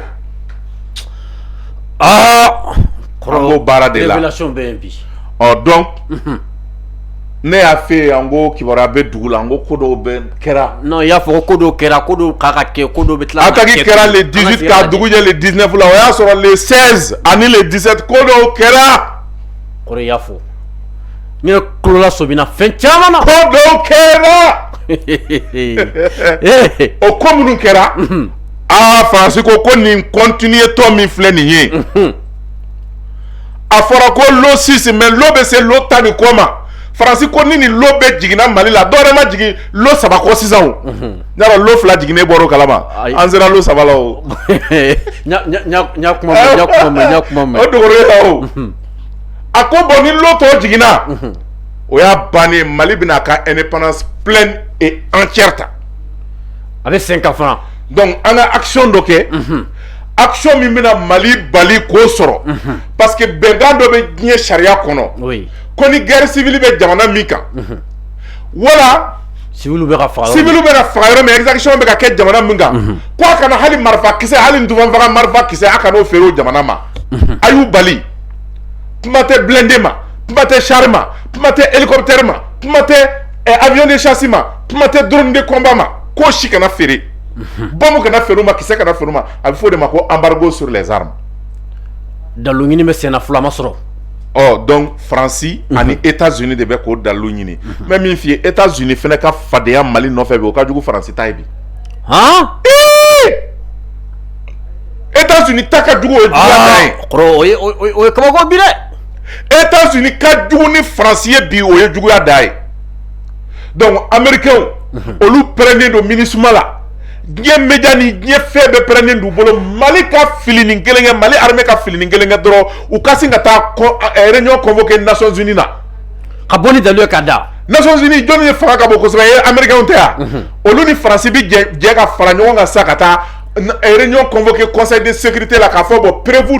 dalu filɛ ni tigi kumana whatsapp kan a kumana facebook kan ka bɔ dɔgɔnɔdugu la ka bɔ filadugu la k'a fɔ ko armée bɛ k'an faga armée bɛ ka exécution kɛ voilà les preuves documentées matérielles donc an ka convention de Vienne appliquer Mali armée kan sur les armes kɛlɛkɛminɛn ti don bilen kɛlɛkɛminɛn ti don o ye kelen ye minɛn min b'an bolo an bɛ tila ka désarmer k'a minɛ na Allahu akbar pour k'an kana continuer ka exécution kɛ k'an minɛ k'an di faransi ma n'o kɛra o ta n'an bololankolon ɲɛna k'an segin cogoya kɔrɔ la i b'a fɔ i bɛ ka tile tun bɛ cogo min a ye faransi bɛ tila k'a mara de ɔ ɲarɔ o ka jugu an ma dɛ n'o ka jugu ni fɛn bɛɛ o plan de kun labɛnnen don pour que armée ka bi piège kɔnɔ piège ye fila ye piège fɔlɔ ka min don ka yɔrɔ lamunumunu ni armée bɛna est ce que armée yɛrɛ bɛna se wa n'an ye armée bila dugu ma ka taa est ce que armée bɛ bɔ yɔrɔ min na ka taa yen u b'o sira dɔn parce que ka bɔ Bankas ka taa Jalasagu ka taa Janweli ka taa Degesagu u b'o siraw dɔn est ce que armée mana bɔ Bankas a bɛ se wa dugu ma parce que Fatou la o fana ka kekun Moura lajɛ ni y'a armée sera ka se sɔrɔ Moura n'u nana ni système de ye u ye renseignement de ɲini pendant des mois ka sɔrɔ ka n'u cu Moura mɔgɔ ninnu ɲɛnama ka opération kɛ mais cette fois ci mɔgɔ ninnu y'u labɛn k'a kɛ comme nin ye Moura ɲɔgɔn ye u bɛ fɛ ka armée bi jan kɔnɔ o tuma u kɛlen bɛ ka dugumala bɛɛ miner o kɔfɛ tuguni sisan u labɛnnen don ka mɔgɔ dɔw positionner u ye mɔgɔw minɛ k'u bolo suru kɔ k'u ɲɛ siri ka n'u jɔjɔ moto dɔw kɛrɛfɛ donc ni avion bɛ sanfɛ ka na attaque kɛ sufɛ fɛnɛ dibi la e bɛ mɔgɔ finman ni mɔgɔ jɛman dɔn wa i t'a dɔn i t'a dɔn i bɛ terroriste ni terror dan dɔn wa donc armée fɛnɛ bɛna sisan a fɔra k'u bɛ Jalasagu armée bɛna paga sanfɛ a b'u ye dɔrɔn gidiw n'o kɛra dugumɔgɔ minnu n'u y'olu bolo siri ka bɔ n'u ye dugu kɔ kan armée bɛ t'olu de liquider n'o kɛra ni dugu jɛra dugumɔgɔw bɛ sɔrɔ ka bɔ u y'an ka mɔgɔw faga i m'a ye karisa ni karisa fagara armée yɛrɛ de y'a bombarder n'o kɛra sisan Nations Unies b'o image n'o kumakanw ta ka taa n'o ye conseil de sécurité la a bɛ fɔ ko Mali ka indépendance minɛn min n'a bɛ ka don cargo kɔnɔ cargo kana wuli dɛ a ka jɔ donc Nations Unies bɛ a bɛ veto opposé a la a bɛ restriction k'a kan fɔlɔ sani conseil de sécurité ka sigi ni conseil de sécurité sigira u bɛ na ni o élément ninnu de ye Russie ni Chine min bɛ k'an dɛmɛ bon aw ko k'aw bɛ Mali dɛmɛ ko Mali ma e b'a dɔn pourquoi Russie bɛ k'an dɛmɛ k'an ma exécution kɛ yan ni exécution ko kuma fɔra Russie b'an soutenir k'an b'a kɛ e b'o kun dɔn wa parce que Russie tɛ fɛ a ka jɔ an na ka prévu dɔ ka taa jɔ an na k'a fɔ an ye exécution kɛ n'o kɛra Russie ka se bɛ bi Russie sera contraint k'a ka dɛmɛ tigɛ o dɛmɛ bɛ gɛlɛya u ma ayi u b'a tigɛ yɛrɛ de parce que n'o ma kɛ diɲɛ jamana bɛɛ de bɛna bi kɔ o kɔrɔ u ye diɲɛ jamana ka hakili sariyaw sɔsɔ donc e ma ye Russie ni Ukraine ka kɛlɛ Russie ko guerre tɛ yan ko c'est une action militaire ko guerre tɛ ni mɔgɔ mɔgɔ y'a bɔ i da ko guerre don Russie b'i condamné justice la parce que jamana man ka guerre wuli ka bin jamana kan selon la convention des Nations Unies n'a y'a sɔrɔ raison t'a la raison bɛ se ka kɛ la démocratie est violée n'i y'a ye Sarkozy nana ka na bi Libye kan Benghazi n'u ko Benghazi kaw tɔɔrɔ la ko il réclame la démocratie ko droit de l'homme ko Sarkozy y'a violé ko prison dɔ mɔgɔw murutila ko Sarkozy y'u liquider n'u y'olu de fara ɲɔgɔn kan k'o kɛ document ye guerre min kɛra Albanie ninnu ani Kosovo n ko Amérique ambassadeur denmuso américains y'o de yɛlɛma k'o kɛ sage femme ye k'a sɔrɔ a ma dɔgɔtɔrɔya kɛ tile kelen ka na jɔ télé la ka conférence de presse kɛ a bɛ kasi a b'a fɔ ko rebelles bɛ ka muso kɔnɔmaw kɔnɔ fara u bɛ ka bin musow kan u bɛ ka den fitininw faga k'o documenter k'a kɛ comme violation des droits humains de bɛ ka kɛ ko donc ko Nations Unies k'u ka kɛlɛbolo wuli ko kana bin o jamanaw kan k'u y'o de kɛ k'a sɔrɔ nkalon don muso yɛrɛ kɛ sage femme ye k'a sɔrɔ ambassadeur denmuso de don Amérique ambassadeur denmuso. Allahu akbar. Nations Unies ani États-Unis basé au prévu de ka kɛlɛ wuli kana bi o jamanaw kan donc u mago b'o prévu dɔw de la an ka jamana kɔnɔ ka prévu fu dɔw sɔrɔ dɔrɔn k'u basé o kan kana kɛlɛ wuli ka n'u ma na bi an ka jamana kan fɛn min bɛ ka don an ka jamana kɔnɔ u b'a jɔ n'o kɛra terroriste b'u sago kan na. Nin de kuma tiɲɛ. Gandhi ni baaraba in de bɛ sen na ni fɛɛrɛba in de bɛ sen na donc l'armée est entre le marteau et l'enclume dɔnni dɔnko ma n'i y'a dɔn ka taa ɲɛfɛ i fa bɛ sa n'i y'a dɔn ka taa ɲɛfɛ i ba bɛ sa n'i y'a dɔn ka taa ɲɛfɛ i yɛrɛ bɛ sa n'i y'a dɔn ka taa ɲɛfɛ i muso bɛ sa o tuma armée b'a kɛ cogo jumɛn na sa a dun dɔnbali tɛ se ka to n'a dɔnbali tora an b'an plaigner armée tɛ k'an bɔ bolo la armée tɛ k'a kɛ tan a feere ye ko mun ni kisɛ tɛ armée bolo de. Mun ni kisɛ bɛ yen. de Semare bi ni ko commandant Mamadou Massaoule Samakema oui ko mugu fili banga se cercle beka abi yembeke tasuma sa o sebai mais o doa ote ko fara ko ka jugu nyini ko ka fari la nginto e mugu bewu oui gandi 107 marfa kise de be ngada hélicoptère na ravitaillement ma de mais mugu min be 107 am se ka fara pour que nous avec ci hali dumuni mo nga ci mugu abi ci atiban mugu ni kise be mo ngolo a bouton ba bolo e ka fo ko muna kama mugu ni kise wuli e ta do ko ma mugu ni kise wuli kundo kama sigatola e do te ci wala bala mugu ni kise wuli kama de aji e Massaoule yaye e ma yi nyana me ya ka video yo no le commandant de la zone militaire de Mopti yaye ko ni una kumana ya na kuma ni sigile sai yere ba do ko de che ngo check ma ba o de Sadio Camara bolo ani général division Omar bolo kumana iyo yede da be siro bele iyo yede wa to ma kuma bo check ma o tisra fonye giena tisra fonye mais avec les dongoy c'est des bagnards ibo do bagnard o mate o te foi do ni kelete o ni dilendo o giene do o ma ko tem solo ma ko te dina kelete do mugu do ko si se de bonu nyana je e gandi e ba fo e ko muna ko mata mugu wule ka dugula kabako do ala kanake wallahi billahi tallahi ala kanake koro dimi min bana ko kata mugu wuli nu ta mugu wuli mugu ti fimani gema dongoyi koro yere ni so kadi bi ko somane ne ni so kadi parce que ne ba do min be sa ne a fe ya ngo min be mu ne ba kalama no yafo e ma fo sa ko chebi woro fara chebi duru ni kono do fara ka cheki nyena mamna sigatola edun godi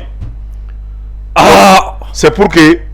kada malien kluka armée ba ka barala oui opération keletigi okumu konana kuchala buguni nara ani sigaso bara mi meka ke ndenda dola ndemme aucun parce que mbado faire de fene kumbi na poye je dirais pas ça je travaille pas en secret de défense révélation no boray gao dugum meno e djebok ine mas ani ine kar e région de gao nyaro état islamique au grand sahara olu binembe yenga menaka olube armée be ka do fara ka position ka pour la population sécurité nyaro ye ibora armée doni kalama ye ayi mbora kalama to wuye mun ko be de ke pour que armée kana se ka se ka mindu ka piège do ka teresu bla sirafe ka halu ka hélicoptère blaka yala armée kuna ka position na ka signalement di teresu mamu bela anga chedo ndona fu ye video ke ka doke be ayi olube wili ka jola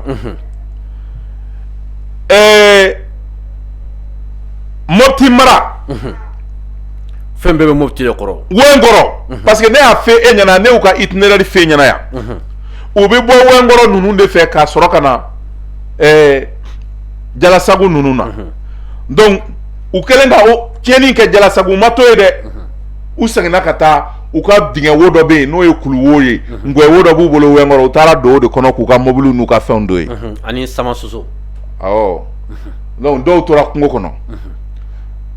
ne ma fe ngo armée be barala ngi bina jabi do me no yafo armée ma communiquer ke jamana ma communiquer ke ko ça ne restera pas impuni ko mo ngomnu ya ke ko ça ne restera pas impuni ko tigo identifier le ndoa oui yafo mais ba kala ma ko mondoro kaw ni burkesi kaw ani wengoro kaw ani sege kaw ni do fa dugu nunu mo ko yere be terosu nunu na wa ne mo fe ngo janfa be yafo ko janfa be umado jala sabu dugu kono ka chebe mina ka ufa ka kuyi utara woloma de utara mogodo woloma de katolu jo keneka ka olu bolo siri ku senziri ka moto jo kerefe ka armée piéger ka armée koro armée kanu ufa parce que olu yere kata dogu ufa le fait que armée manu ufa olu yere mugu chula kata nguyo deke donc utara len sisa armée yu piste parce que depuis wagati mi ko kɛra ni armée nouvelle mais armée yu nɔfɛ bɔli daminɛ ma presu ma fu ka fara ɲɔgɔn kan parce que u bɛ taa fila saba u bɛ taa ɲɔgɔn sɔrɔ yɔrɔ dɔ u taara ɲɔgɔn sɔrɔ dugu wo dɔ da la ye n'u sera i bɛ mobili boli ka don i bɛ moto boli ka don u bɛ tunu o tuma armée b'u ɲini fan bɛɛ fɛ sa a t'u ye parce que u bɛ dugu kɔnɔ dugu jukɔrɔ armée taara u jɔ o de da la an ka cɛ MI 171 k'o ɲɛsin u ma wo da in ma ka u kɔngɔ ni daminɛ n'i bɔra u bi kɔngɔ a chauffeur u donna mobile kɔnɔ ka fu bɛ mobile bɔ ni vitesse ye armée kumo de kɔnɔ ayi wo kono fen woni armée cɛ min da joli la ye o ka ca ni 60 ye o tɛna fɔ e ye mais min bɛ se ka bɛn e hakili ma an y'o f'i ye ka tila k'a pick-up ka o détruire u ma da o ma u ka 7 véhicules pick-up u y'o détruire mais terroriste chef ba minnu bɛ yen minnu yɛrɛ bɛ ko labɛn ni olu yɛrɛ ye u ka masakɛw ye les cerveaux Djibril Sangare les cerveaux o ye Wɛnkɔrɔ ye o tora Amidou Bari o ye Mondoro ka ye o tora tout ça c'est le secteur de Bangassi ni Bangassi ka denw yɛrɛ de oui Abou Youssouf u b'a fɔ ma ko Bodejo o tora Imam Hassan Diko o ye alimami ye o tora o kɔfɛ Mokhtar Diko ale ye dunan ye ale bɔra Burkina fan in fɛ ka na o fɛnɛ tora mobili 7 n'o ye terroriste ka mobili ye o détruira an ka armée fɛ terroriste 2 bɛ yen minnu tun bɛ sira la armée bɛ opération na mais olu bɛ guetteli la pour que ka armée ka position di mais o tɛ combat la mais terroriste don armée ye wuli ka jɔ kɛ fɛnɛ ka o mɔgɔ 2 ka tɛgɛ da olu fɛnɛ kan ka olu minɛ Mondoro secteur la k'o fara mɔgɔ 8 dɔ in kan o kɛra mɔgɔ 10 ye Anbori fɛnɛ kuma cayalen bɛ yen terroriste ka base min bɛ yen armée ye bunɛ jigin yen kan o ye mugu tasuma surundu ye tasuma surundira ye terroriste caman tora ye armée ma communiqué di o tɔ kan dɛ fɛn ma fɔ kan fɛn dɔ bɛ ni sanba nana ta o bɛ ton don ɲɔgɔn kan ko firifiri u bɛ na yelen na n'i y'o salo k'u kɛ ji la e bɛ se k'o kɔn dɛ yan ayi i tɛ se k'o kɔn o de kɛra o de kɛra donc o situation bɛ yen mais ka tila ka dugu dɛmɛ minnu bɛ yen ni gɛlɛya b'u kan parce que armée ka baara ye opération civilo militaire ye u ye Farabugu u ye balo tɔni 177 de donni ka taa di Farabugukaw ma 177 tonnes de vivres Labenzanga Gao Labenzanga o sira kun tigɛlen don État islamique Grand Sahara fɛ u ye camion 150 camion 150 y'o escorté Jalasagu min ni mɔgɔ 130 tora yen u taara balo d'olu ma tɔni 10 u taara ka taa tɔni 50 di Mondoro dugu ma Mondoro min ni attaque kɛra yɛrɛ récemment ni armée ye jugu sɛbɛkɔrɔ faga ye taara ka taa 50 tonnes di Mondorokaw ma nin bɛɛ kɛra respect des droits de l'homme au kumu kɔnɔna na e b'a dɔn armée ka communiqué laban u bɛ nin yɔrɔnin kala mun na ko conformément au respect des droits de l'homme et au droit international humanitaire o saraw la bɔtɔli senfɛ k'a kɛra o senfɛ o kɔnɔla la nin fɔ kun ye min n'a kuma k'o kɔnɔna na dun juguw bɛ wuli minnu bɛ k'an ka erreur kɔnɔ u bɛ wuli donc l'armée est obligée d'intervenir dans le cadre du droit international des hommes et du droit humanitaire ni opération ma k'o kɔnɔna na dun i tɛ se ka kuma ni opération ma k'o kɔnɔna na l'armée s'expose a bɛ exposer mun na a bɛ exposer an ka source min bɛ yen n'o y'an ka source d'équipement ye k'o tigɛ o tɛmɛnen kɔfɛ a bɛ imposer MINUSMA kan ka u bɛ se ka a fɔ k'u bɛ Mali armée désarmer parce que a kana k'an kɔnɔ ko MINUSMA bɛ y'an dɛmɛ ni kama dɛ MINUSMA bɛ yan de k'an contrôler don min n'an ka armée ye se sɔrɔ n'an k'an bɛ bɔ juguw bolo MINUSMA bɛ an pression kɛ an kan wala n'an ye erreur min kɛ MINUSMA bɛ o erreur ta k'o ci u ka base ma n'o ye Faransi ye o ye États-Unis ni Faransi ye pour que ka anw ɲange o de kama chaque trimestre MINUSMA bɛ rapport dɔ bɔ armée kan siga foyi t'o la waati bɛɛ olu kɔni ɲɛ bɛ kuma armée kan waati bɛɛ o bɛ yen o de kama o de kama u b'a fɔ ko non ko ka autorisation d'olu ma olu ka pan ka taa an ka jamana yɔrɔ dɔw la ko ka taa baara dɔw kɛ a bɛ se ka kɛ u bɛ taa mɔgɔ dɔw faga ka nkalon da an ka armée la i b'a fɔ u y'a ɲɔgɔn kɛ Mauritaniens na nara ni Mauritanie frontière la ou bien u y'a ɲɔgɔn kɛ an balima fila dɔw la Ɲɔnɔ secteur la u labanna tuguni ka Faransi y'a ɲɔgɔn kɛ Gosi o de kama armée y'a faamuya a bɛ ka opération ba kɛ yɔrɔ o yɔrɔ la a bɛ MINUSMA bali ka taa ye parce que n'u tora ka yala armée nɔ kan u bɛ taa civils faga ka t'o don dingɛ kɔnɔ ka t'o nkalon da armée la an bɛ nin bɛɛ dɔn mais dɔɔni dɔɔni an bɔra France bolo ka bɔ Barkhane ka bɔ Takuba la ka bɔ G5 na dɔɔni an bɛ bɔ MINUSMA fɛnɛ na dɔɔni an bɛ ka taa o an bɛ ka na dɔɔni parce que mɔgɔ t'i bolo muru bɛ fili to kɛlɛ kelen na o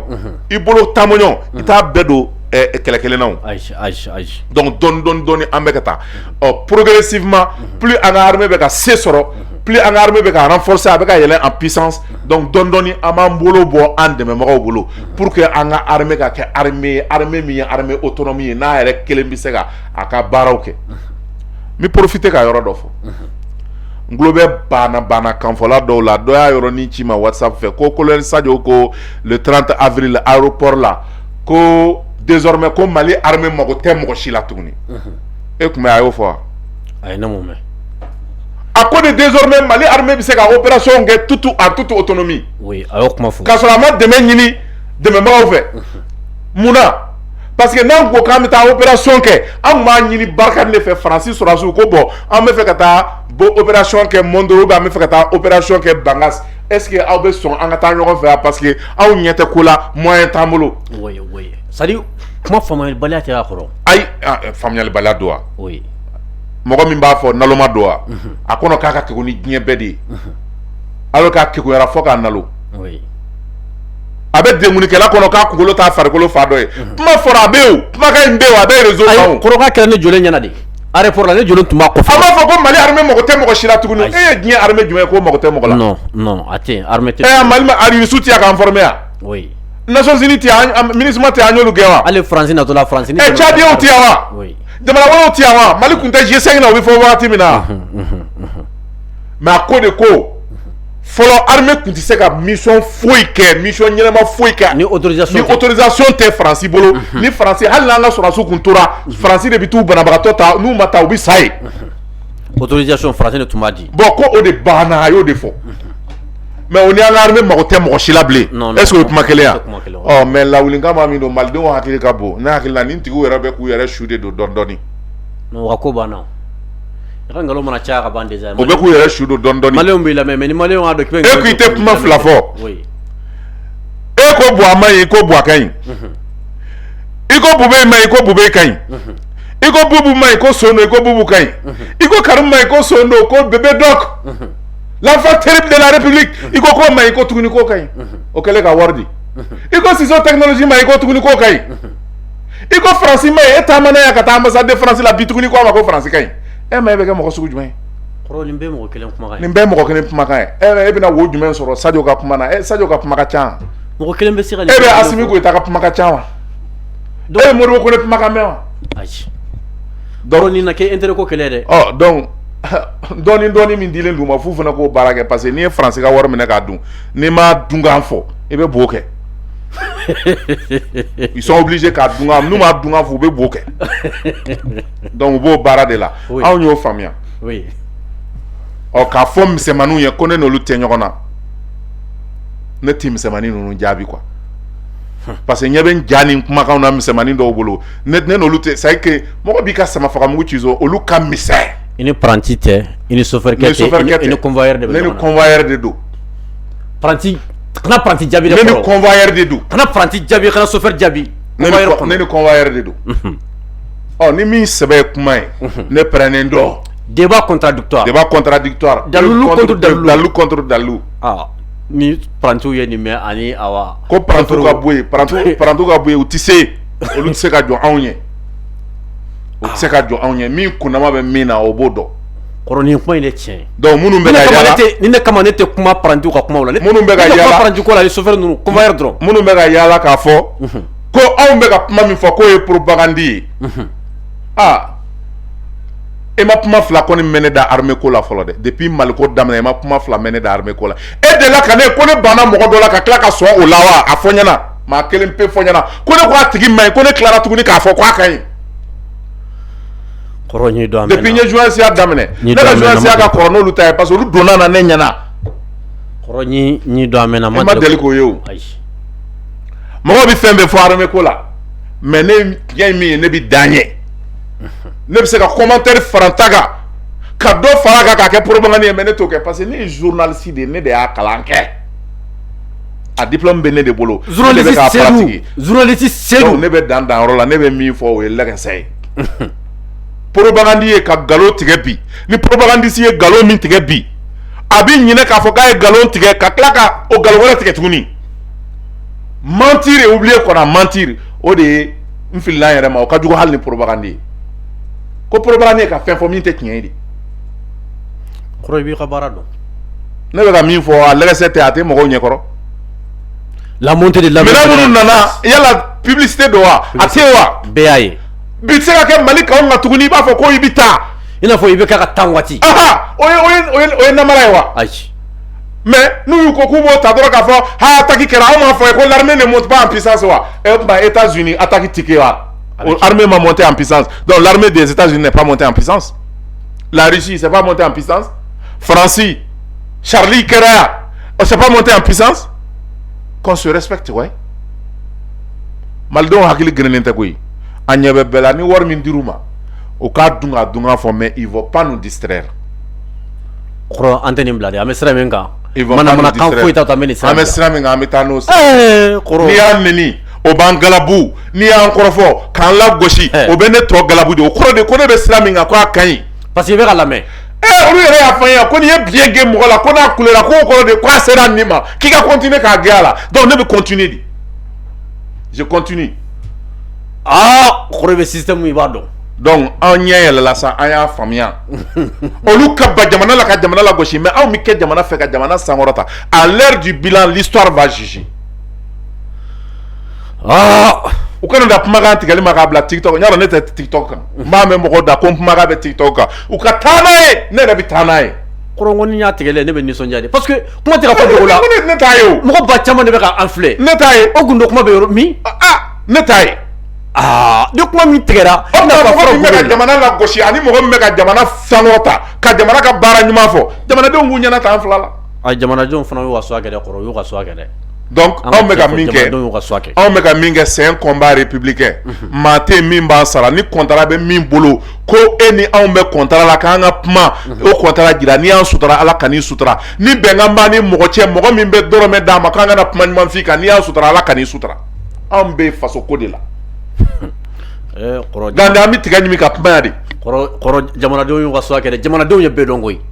an tɛ ka kɛ wari la de an bɛ ka kɛ faso kanu de la an bɛ tigɛ ɲimi ka kuma de an bɛ ji min de pour que an ka fanga sɔrɔ ka kuma wariko tɛ parce que n bɔra k'a f'i ɲɛna sisan sɔrɔdasiw an denɲɔgɔnw bɛ gɛlɛya min na u bɛ tɔɔrɔ min na kungo kɔnɔ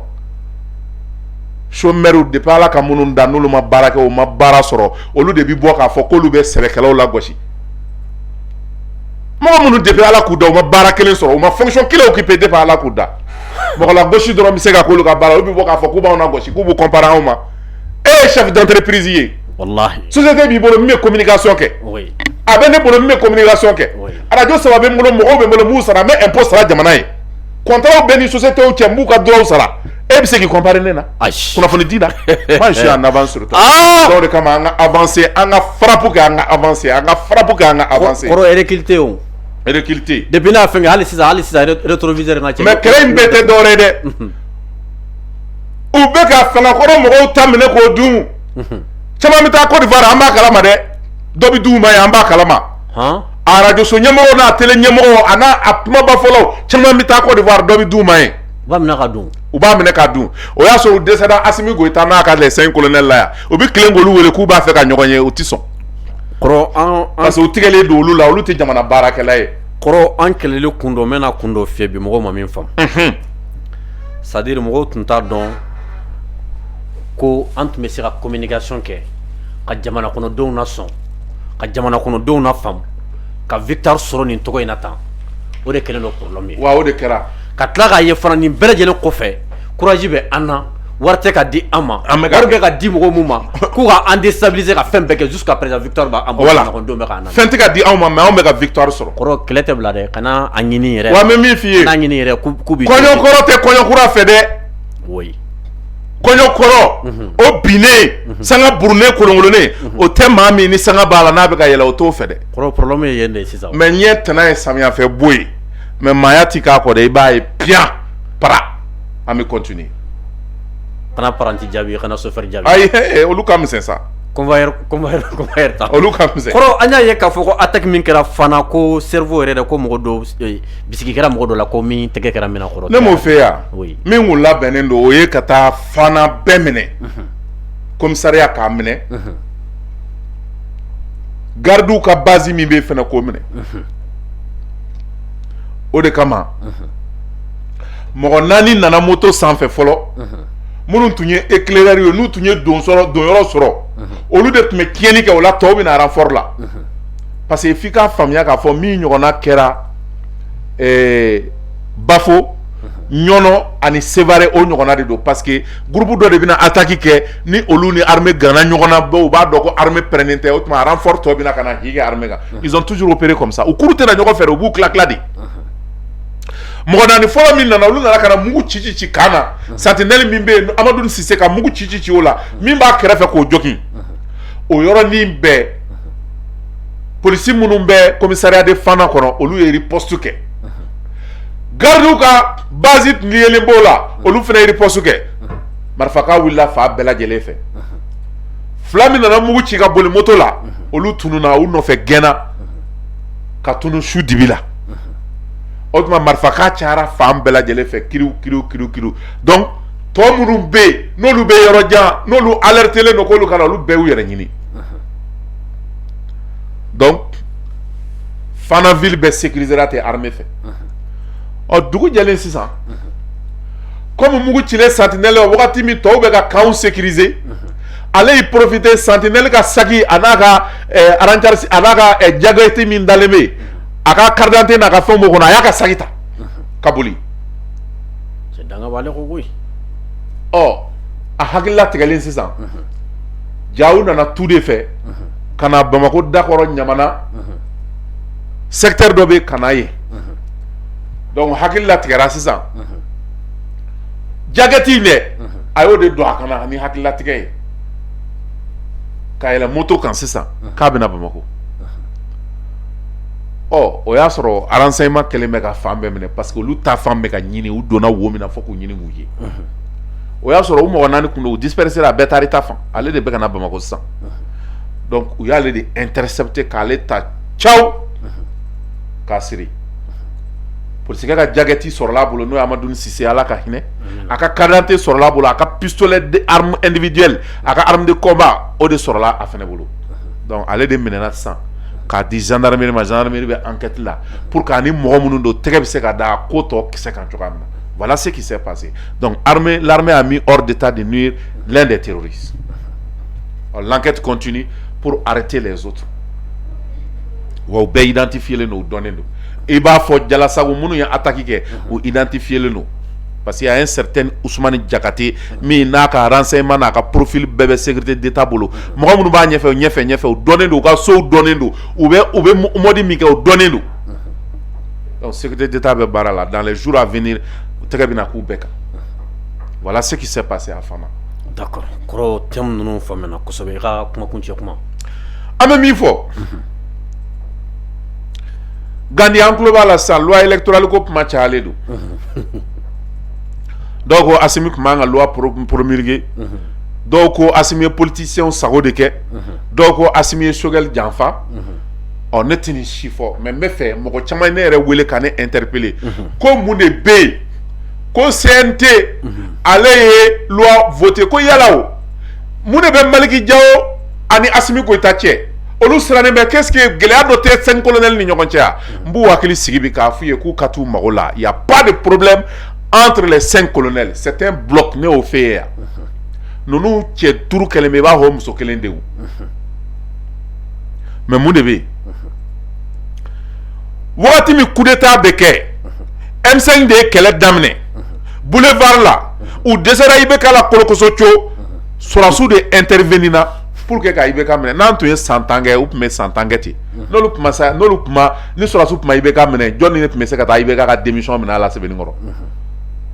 u y'u to boulevard la ka lettre don mɔgɔw bolo k'u ka taa Kuluba u danna min u ma da musée da la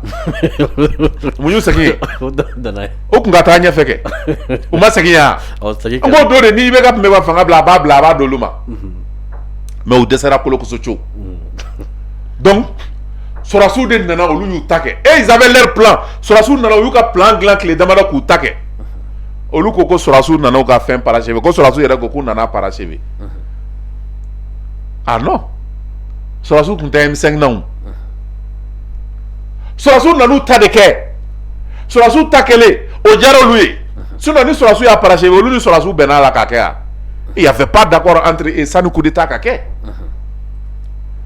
Donc Sorasu fana kɛra mɔgɔ ye mɔgɔ minnu n'u kɛra hɔrɔn ye u ko bon M5 aw de tun bɛ kɛlɛ la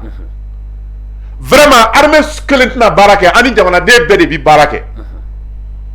donc n'an bɛ jɛkulu sigi a organe sigi jamanaden de bɛ da bi yala o de kama collège min ye bandaw choisi u ye haut conseil islamique ta ka église catholique ta ka malien l'expérieur ta ka société civile ta u y'o jɛkulu de fara ɲɔgɔn kan olu de taara ɲɔgɔn ye kati ka bandaw sugandi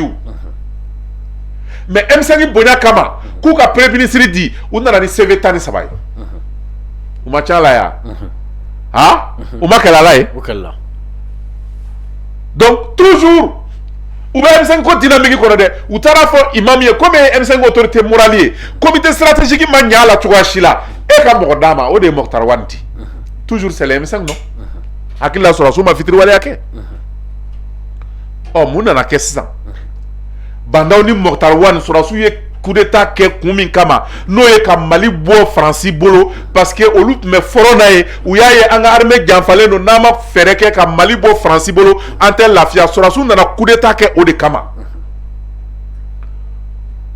u y'a ye bandaw ni Mokhtar Wane to objectif la ils ont été mis hors de leur prérogative u bilara kɛrɛfɛ mais toujours hɔrɔnya bolo ma M5 bonyali toujours ko bon M5 toujours an bɛ primature d'aw ma o de nana ni Choguel sugandili ye ka kɛ premier ministre ye colonel Assimi Goïta fɛ Faransi ye imposé CEDEAO ye imposé bɛɛ ye imposé Assimi Goïta ko ne de bɛ n ka premier ministre choisi wa n bɛ Choguel k'a ye n'o tɛ pression kɛra sani Choguel ka sigi dɛ Choguel yɛrɛ b'a fɔ ko pression kɛra sani ale ka sigi ko mais ko Assimi est resté sur sa position a yɛrɛ b'a fɔ parce que a bɛ kuma kojugu a da tɛ dogo kuma na ni Sorasu tor'u ka layidu kɔ ka primature di M5 ma mun nana miiri M5 fɛ sisan primature sɔrɔlen non toujours fanga ye M5 de ta ye Sorasu y'a parachever olu kan ka jɔ kɛrɛfɛ de burukunkurunin kan ka d'olu ma fanga na quoi donc fanga tɔ olu ta ye M5 tɔ min tora o de b'o baara la pour que progressivement Assimi Nounou ani les 5 colonels Semi bɔ fanga na cogo min c'est une sorte de coup d'état politique quoi coup d'état de do mais intelligente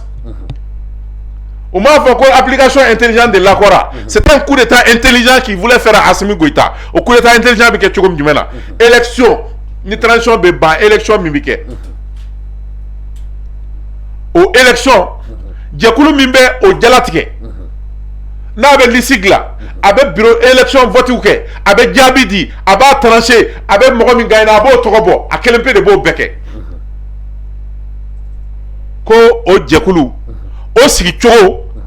M5 premier ministre kelen ka mɔgɔ 4 ta o la sur 7 personnes o kɔrɔ ye majorité b'ale bolo mɔgɔ 9 k'o bi choisi mɔgɔ fɔlɔ a y'a bolo kɔrɔta premier ministre ka mɔgɔ 4 b'i bolo kɔrɔta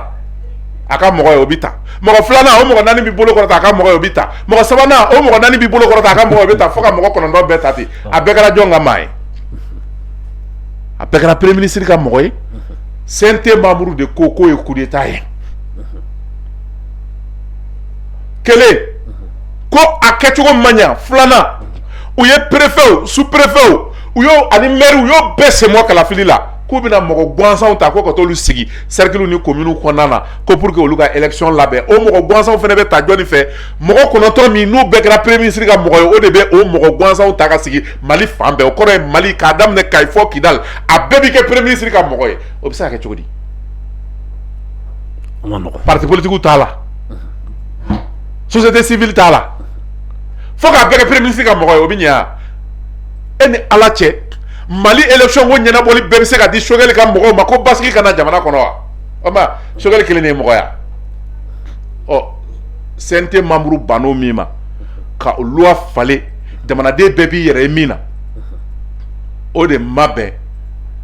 M5 a tɔni min bɛ yen n'o bɛ Choguel ka cause la o de ma bɛn olu ma parce que olu tun bolo sa nin ye occasion ye Choguel yɛrɛ de bɛna kɛ président ye donc Choguel de y'a jira de façon indirecte k'a fɔ a bɛ ka président ɲini ou bien a bɛ fɛ ka mɔgɔ sigi mɔgɔ min y'ale yɛrɛ diyaɲɛmɔgɔ ye président la parce que n'i tɛ fɛ ka président ɲini ou bien mɔgɔ t'e bolo i bɛna min kɛ président i tɛ nin kɛ o e bɛ se ka jɛkulu dɔ sigi cogo jumɛn na k'o bɛna élection baaraw bɛ ɲɛnabɔ e kelen bɛ mɔgɔ 4 sugandi o la sur mɔgɔ 7 e kelen bɛ mɔgɔ 4 sugandi o tuma e kelen de ye Mali ya. Kɔrɔ ko gouvernement de don dɛ ko Choguel tɛ ko gouvernement bɛ mɔgɔ 4 de ko CNT bɛ mɔgɔ 3 de. Sabali sa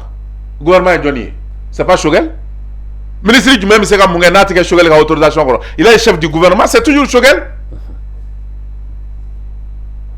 o ye toujours Choguel de ye o. A fɔra ko ni mɔgɔw dira ko jɔnni b'u tɔgɔ bila ka taa n'a fɔra ko premier ministre de b'u tɔgɔ proposer o ye jɔnni o tɛ Choguel ya n ko de tun bɛ loi in kɔnɔ proposition de loi in kɔnɔ o bɛɛ de bɔra a la sisan k'a ci k'a yɛrɛ kɛ. mais a promulgué CNT bɛ dɔ di société civile bɛ dɔ di ainsi jɛkulu bɛ dɔ di o de bɛ taa kɛ mɔgɔ 15 ye olu de bɛ kalafili koɲɛ ɲɛnabɔ n'o y'o gɛlɛyalen mɔgɔ min ma. O tuma a ɲɛli ko tun tɛ kɔnɔ dɛ ko k'a sarada bɛɛ ka dɔ sɔrɔ n'i y'o gɛlɛyalen ye mɔgɔ min ma o tuma a bɛɛ tigiya ko tun bɛ o tigi kelen kɔnɔ wa donc mɔgɔ caman ye n wele k'a fɔ ko mun de bɛ yen coup d'état politique min tun bɛna kɛ Choguel ko kala Mayiga fɛ Assimi Goïta là Maliki Diaw de y'i sen da o kan avec les dignes membres du CNT minnu wulila k'u jɔ ka nin piège in ye ka piège déjouer ka loi ta loi min n'a bɛ bɛn jamanadenw ma n'o tɛ min kun proposera ni CNT kun y'o latɛmɛ ɲaama b'a sɔrɔ e ni ne sigilen tɛ yan ɲaama b'a sɔrɔ guerre civile la parce que mɔgɔ dɔw kumulen don u bɛ ka occasion kɔnɔ dɔrɔn Assimi ka erreur kelen kɛ u ka wuli k'u jɔ hali révision constitutionnelle kuma min fɔlen bɛ u bɛ ka Assimi kɔnɔ a ka erreur kelen kɛ dɔrɔn u ka wuli k'u jɔ u ka kɛlɛ daminɛ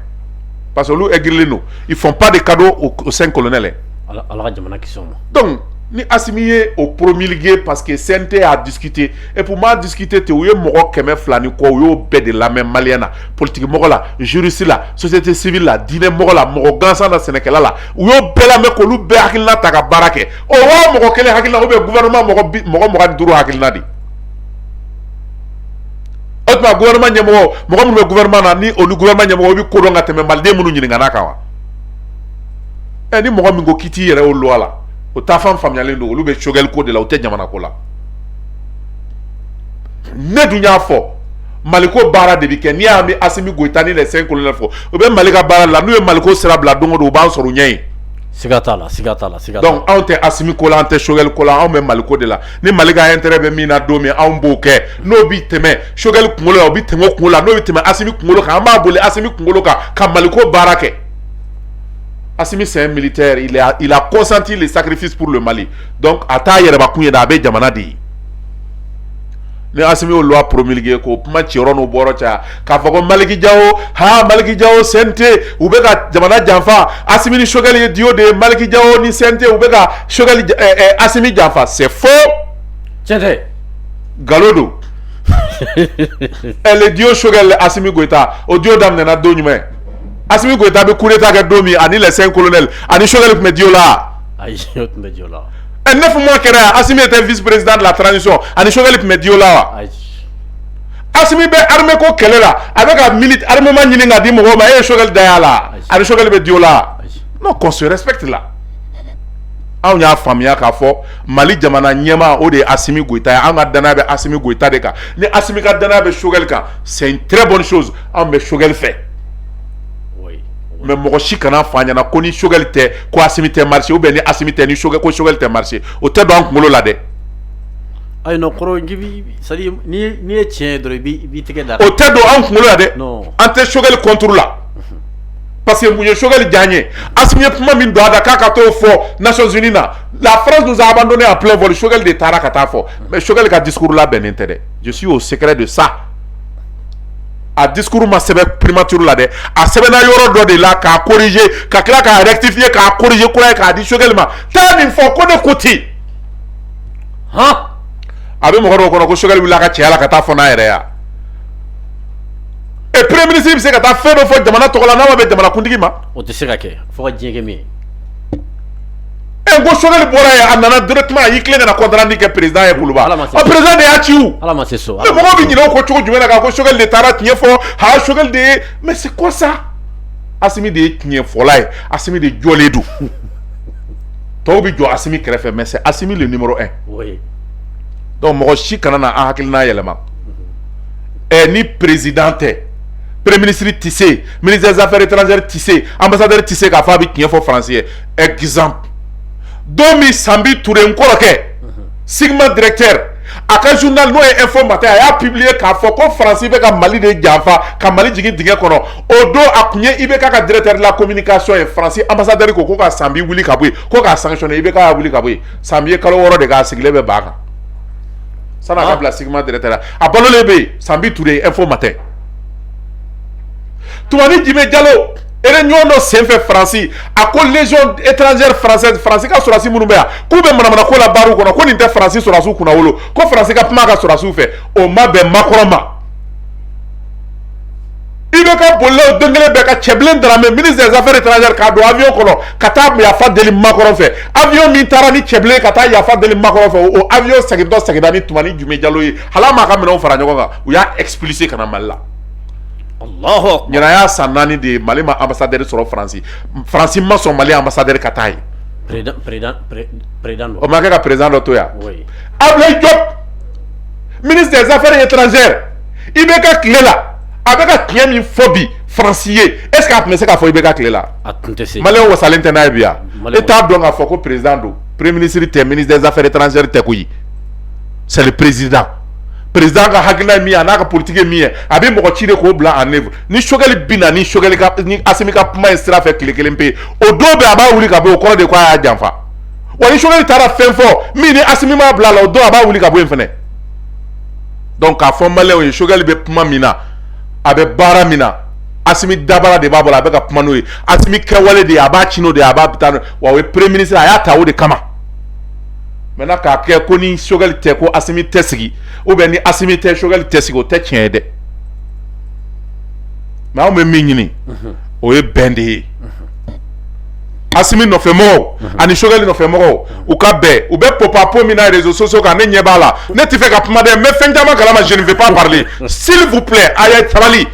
an ka taa ni Mali ye kɔrɔ de valeur fɛn caman bɛ ne kɔnɔ n bɛ se k'a fɔ ni y'a fɔ olu yɛrɛ u bɛ ka boli mɔgɔ min nɔfɛ u bɛ tigɛ a la u bɛ ɲugun a la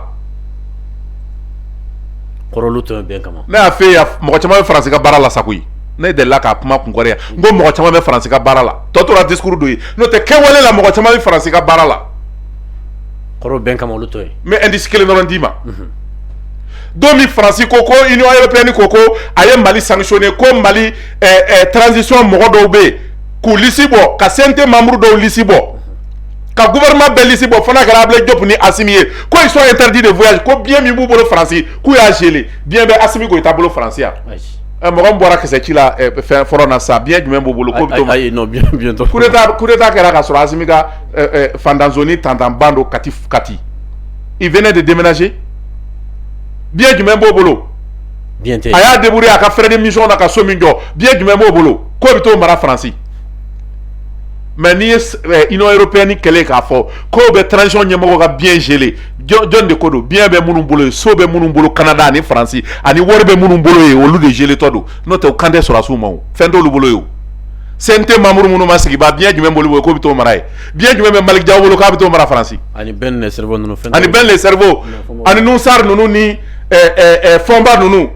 bien jumɛn b'olu bolo k'u bɛ t'o mara ye ani Sulemani Den ninnu Magma Gabriel ninnu bien jumɛn b'olu bolo ye k'u bɛ t'o mara ye ha ni y'u kɛ k'a fɔ k'u b'a gelé u ti ka fu gelé u ɲɛ bɛ fɛn dɔ de la n'u b'a k'u b'a gelé an bɛ fɛn caman kalama dɛ a ye kɔrɔ ye informé len don minɛ donc caman ye sira bila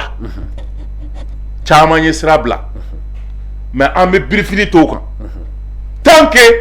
Mali bɛn bɛ se ka taa an bɛ ka avancer an bɛ birifini t'o kan parce que ko bɛ Assimi de bolo wa Assimi b'a yɛrɛ sagoya de la on ne lui fera pas de pression an tɛ bɔ a senkɔrɔ an t'a janfa an tɛ bɔ a kɔkɔrɔ mais an ka boli to bɔrɔ kɔnɔ k'a sɔn dɛ n bɛ fɛn caman kalama faut pas qu'on me pousse à parler kɔrɔ ye ka kuma kuncɛ kuma donc an bɛ min fɔ maliyɛnw ye an ka bɛn an ka ɲɔgɔn minɛ jusqu'à preuve du contraire jamanakuntigi dalen bɛ a ka premier ministre la wa premier ministre be jamana kundigi ka baara la o de ne Seydou b'o de fɛ wa armée monte en puissance donc an ka querelle politique minnu bɛ ani kɛlɛmisɛnnin minnu an k'o dabila an ka jamana ka objectif lajɛ ani jamana ka ɲɛtaa lajɛ jamana ka objectif n'a ka ɲɛtaa n'o sabatira an bɛ fɛn fɛn kɔ a bɛɛ bi ɲɛ bɛɛ b'i se la premier ministre fara jamana ɲɛmɔgɔ kan k'o fara kɔmɔgɔ kan bɛɛ b'i se la wa an ka dɔ fara se in kan min bɛ se ka to an ka jamana ka se ka bɔ nɔgɔ la halisa an ka armée soutenir armée tɛ faamuya tuma bɛɛ dɛ armée dibi ka bon dɛ armée tɛ faamuya tuma bɛɛ sanga ni waati dabara bɛ armée ka ko la ni armée fɛn ni fitinin kɛ e b'a a commenter négativement n'i ka hakilina ye i tension dɛ i bɛ ka jamana lagosi armée tɛ faamu tuma bɛɛ dɛ armée bɛ fɛn minnu kɛ tuma bɛɛ e t'a secret dɔn dɛ i tɛ kɛlɛ kɔnɔ dɛ e tɛ kɛlɛ expert ye dɛ donc an armée to a ka kɛlɛ kɛ nous avons une armée performante une armée bien équipée une armée engagée min bɛ baara la an ka to an ka armée kɔ an ka armée senkɔrɔ don do ka bɛɛ fo ka bɛɛ waleɲuman dɔn k'i yɛrɛ fo i ka faso kanu n'i ka wuli ka jɔ la ne tɛ siran cogo min e yɛrɛ tɛ siran ten ayi kɔrɔ banna siran banna donc an ka taa n'a ye ni ala sɔnna a ma Mali in bɛ jɔ wa a bi diya Assimi Goïta ni les 5 colonels nous continuera ka jamana baara an ka dugu jukɔrɔ fɛn minnu halakilen bɛ n'a gosilen banna a bi segin an ma parce que maliyɛn caman diminen bɛ ko anw ka lithium a n'anw ka jama anw ta bɛ se ka k'a la 20% ye cogo di dɛ u ka sabali maa ti to kɔlɔn kɔnɔ k'i binko ɲininkali kɛ o min ka di Assimi ye sanuko ni jamanko la a n'an ka pétrole ko la n'o bɔra ka yɛlɛ o b'a ko ko président k'e fana ye nin bere juguya dɛ Assimi aigrilen do ka se degré min na an ka sanu ko n'an ka pétrole ko la n'o bɔra ka yira malidenw na ko président ko nin fana juguyara dɛ mais an bɛ taa dɔɔni dɔɔni stratégiquement o gindo ti poyi fɔlɔ mɔgɔ t'i to kɔlɔn kɔnɔ k'i binko ɲininkali kɛ siga t'o la siga t'o la parce que n'i y'a ye guerre yɛrɛ bɛ ka k'an fɛ yan o fɛn ninnu nɔfɛtɔ ko de don siga t'o la i tɛ boli olu kɔ i bɛ guerre de ban fɔlɔ n'o kɛ i sago bɛ k'i ka fɛn na mais kɛlɛ bɛ f'i ye terroriste bɛ ka mɔgɔw faga e ka dugu kɔnɔ kɛmɛ ni 30 e bɛ sanuko kɛlɛ la o to yen fɔlɔ sa dɔɔni dɔɔni min bɛ ka bɔ sisan o 20% ani pourcentage min la 60% de revenu min bɛ bila trésor la o minɛ k'i ka fonctionnaire sara i ka minɛ san ka di i ka armée ma i ka bɔ nɔgɔ la ba n'i bɔra nɔgɔ la an yɛrɛ bɛ na an ka société minière sigi k'an ka nafolo bɔ au lieu k'an ka taa an ka sanu wari minɛ an yɛrɛ b'an ka sanu ta ka taa n'a ye diɲɛ sugubaw la k'a feere mais o bɛ kɛ dɔɔni dɔɔni de ni Assimi ye kɛlɛ to yen sa k'i ɲɛsin sanu bɔ ma a tɛ ɲɛ a tɛ ɲɛ a bɛ ɲɛ non a tɛ ɲɛ a tɛ ɲɛ a bɛ ɲɛ donc vraiment ne bɛ fɛ dugu jukɔrɔ fɛn ko ninnu n'a yɛrɛ a ka d'an ɲɛ dɛ mais k'a fɔ an bɛ sama nɔfɛ ça va nous détourner de notre objectif qui est le développement o développement tɛ se ka kɛ f'an ka sécurité de sɔrɔ fɔlɔ k'o renforcer n'a y'o renforcer société caman bɛ yen u ka sanu bi pan Kayi aéroport la ka taa n ka ca a caman bi jigin dugu ma dɛ awɔ d'accord Mali bɛna patrimoine société de patrimoine de l'or o bɛna sigi Mali la o kɔrɔ ye Mali ka pourcentage bɛ société fɛn o fɛn na an t'a wari fɛ a sanu de bɛna d'a ma an b'a gérer Mali yɛrɛ bɛna société sigi minnu b'a ka sanu bɔ an bɛ taa feere sɔgɔna sɔgɔ min ka d'an ye o don di an ka indépendance yɛrɛ bɛna kɛlɛ o kɛlɛ ni Assimi ni les 5 colonels b'a la c'est pour sécuriser nos richesses an ka wari n'o y'an ka Mali wari ye a n'an ka dugu jukɔrɔ fɛnw k'o sécuriser mais o tɛ se ka kɛ ka guerre to yen f'an ka kɛlɛ de ban fɔlɔ donc an k'u dɛmɛ an k'u soutenir malidenw bɛ ka kule ni fɛn fɛn u b'a kalama o wa u labɛnnen don ils ont une stratégie ils ont un plan mais f'an ka bɔ kɛlɛ de kɔnɔ inchallah ala k'o latigɛ ala ka jamana basi ala k'an sago d'a ma kɔrɔ an b'i fo merci i ka révélation tiɲɛ yɛrɛ la an famana ka nin émission ɲɔgɔnna kɛ kɔrɔ i b'a dɔn min y'i kodiya ne ya c'est à dire mɔgɔw bɛ siran fɛn min na k'a fɔ mɔgɔw bɛ siran ka tiɲɛ min fɔ n'i y'a dɔn i ni ala cɛ ko fɛn fɛn tiɲɛ i b'a fɔ jamana ne b'a fɔ kɔrɔ di ko diya n ye kojugu ne b'a fɔ dɛ i mako tɛ mɔgɔw bɛ min fɔ mɔgɔw bɛ min kɛ i mako t'o la n'i y'a dɔn ko min ye tiɲɛ kɔrɔ i b'o de fɔ o de ko diya ne ye kosɛbɛ wa an bɛ sa o de kan dɛ an b'a ɲini ala fɛ ala k'an bɛn ni émission ye ɲɔgɔnna wɛrɛ ma an bɛ foli se i yɛrɛ ma merci beaucoup merci vraiment merci.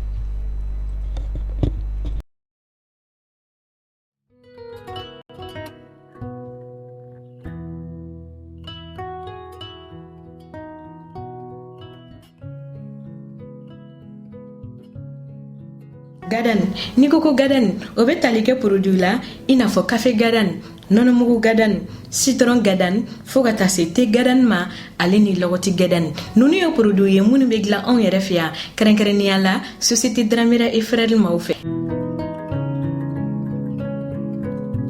Ni mɔgɔ min mago bɛ ni produit ninnu na i bɛ se k'i senfa biribiri ka se boutique la mun tɔgɔ ye ko boutique 711. 711 ale carilen don Bamako fantan ani 4 bɛɛ lajɛlen de la ni o fana ye Société Dramera et Frères maaw ka boutique ye. Kɛrɛnkɛrɛnnenya la fɔlɔfɔlɔ o bɛ tali kɛ Alde Bamako kɔnɔna na. Ni e b'a fɛ ka i to i sigiyɔrɔ la k'u wele i bɛ se ka weleli kɛ nɛgɛjuru sira la mun bɛ tali kɛ 76 14 19 19.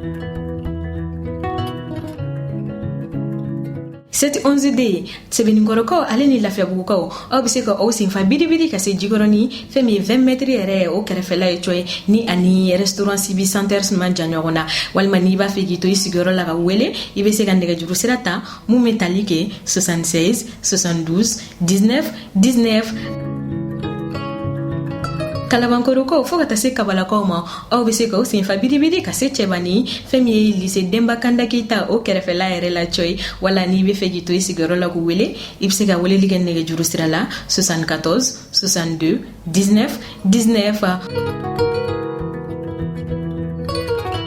O tɛ a bannen Banangabugukaw aw fana bɛ se ka 711 maaw lasɔrɔ nɛgɛjuru sira la mun bɛ tali kɛ 79 91 19 19. Ni Banangabugu ta ni o bɛ lycée Ibrahim Mali yɛrɛ kɛrɛfɛ yɛrɛ coyi. O ma dan produit gadan dɔrɔn fɛnɛ ma fɛn min ye produit wɛrɛ caman ye o bɛ sɔrɔ u ka yɔrɔ la mun bɛ tali kɛ malo bɔrɔw fo ka taa se nɔnɔmugu bɔrɔw la jus kɛrɛnkɛrɛnnen ɲumanw o bɛ u ka yɔrɔ la ale ni boisson dumanw fo ka taa se savon ma deodorant ɲɛgɛn kɔnɔna ale ni mɔgɔninfin yɛrɛ kasa jago duman nin bɛɛ lajɛlen bɛ sɔrɔ u ka yɔrɔ la fɛn min mayonnaise petit matin ye o bɛ yen fo ka taa se moutarde dumanw ma ale ni petit pois nin bɛɛ lajɛlen de bɛ sɔrɔ u ka yɔrɔ la.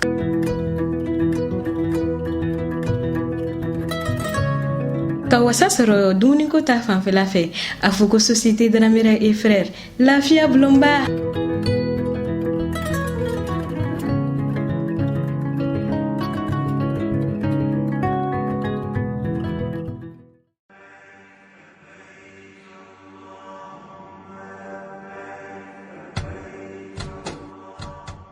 Al Umra be silamɛw kunnafoni k'a be duguta kɛrɛnkɛrɛnni min labɛn san 2022 Umra hukumu kɔnɔna na ko o tɔgɔsɛbɛnw bi sen na. Hinjikɛla minnu b'a fɛ ka taa Umra la ɲina sunkalo dɔgɔkun fɔlɔw la ni o b'a daminɛ avril kalo tile 4 ka taa bila a tile 18 na san 2022 ko o musakaw bi t'i jɔ sefa wari miliyɔn 2 ani 280 na. Minnu b'a fɛ ka taa sunkalo dɔgɔkun labanw na n'o b'a daminɛ avril kalo tile 17 ka taa bila mai kalo tile 2 la san 2022 o musakaw bi t'i jɔ sefa wari miliyɔn 2 ani 120 na. Al Umra b'a da silamɛw kulo kan ko tɔgɔsɛbɛnw bi sen na halisa minnu b'a fɛ ka taa Rajaba kalo o dɔgɔkun labanw duguta la ni o yɛrɛ bolodalen don ka bɛn février kalo tile 22 san 2022 ma. Al Umra be silamɛw fo minnu ye danaya da u kan wa a bi weleweleda kɛ u bɛɛ lajɛlen ka boli joona ka n'u tɔgɔw sɛbɛn ni ka duwawu kɛ u ka taa ni ka segin ɲuman na Saudiya jamana kan. Ka fara o bɛɛ lajɛlen kan Al Umra ye cakɛda ye min bɛ biyew feere minnu bɛ dugutaw kɛ ɲɔgɔn fɛ ale ni kelenna dugutalaw ka taa diɲɛ jamana bɛɛ lajɛlen na min yɛrɛ la ani kɔnpanyi caman de bɛ baara kɛ ɲɔgɔn fɛ sɔngɔ nɔgɔman na. Ka fara o kan an bɛ visa di Dubai tagalaw ma ka assurance labila dugutalaw ye bolimafɛnw ale ni fɛn caman wɛrɛ. An ka musaka sarasiraw ye Orange Money, MoneyGram, Ria ale ni Western Union.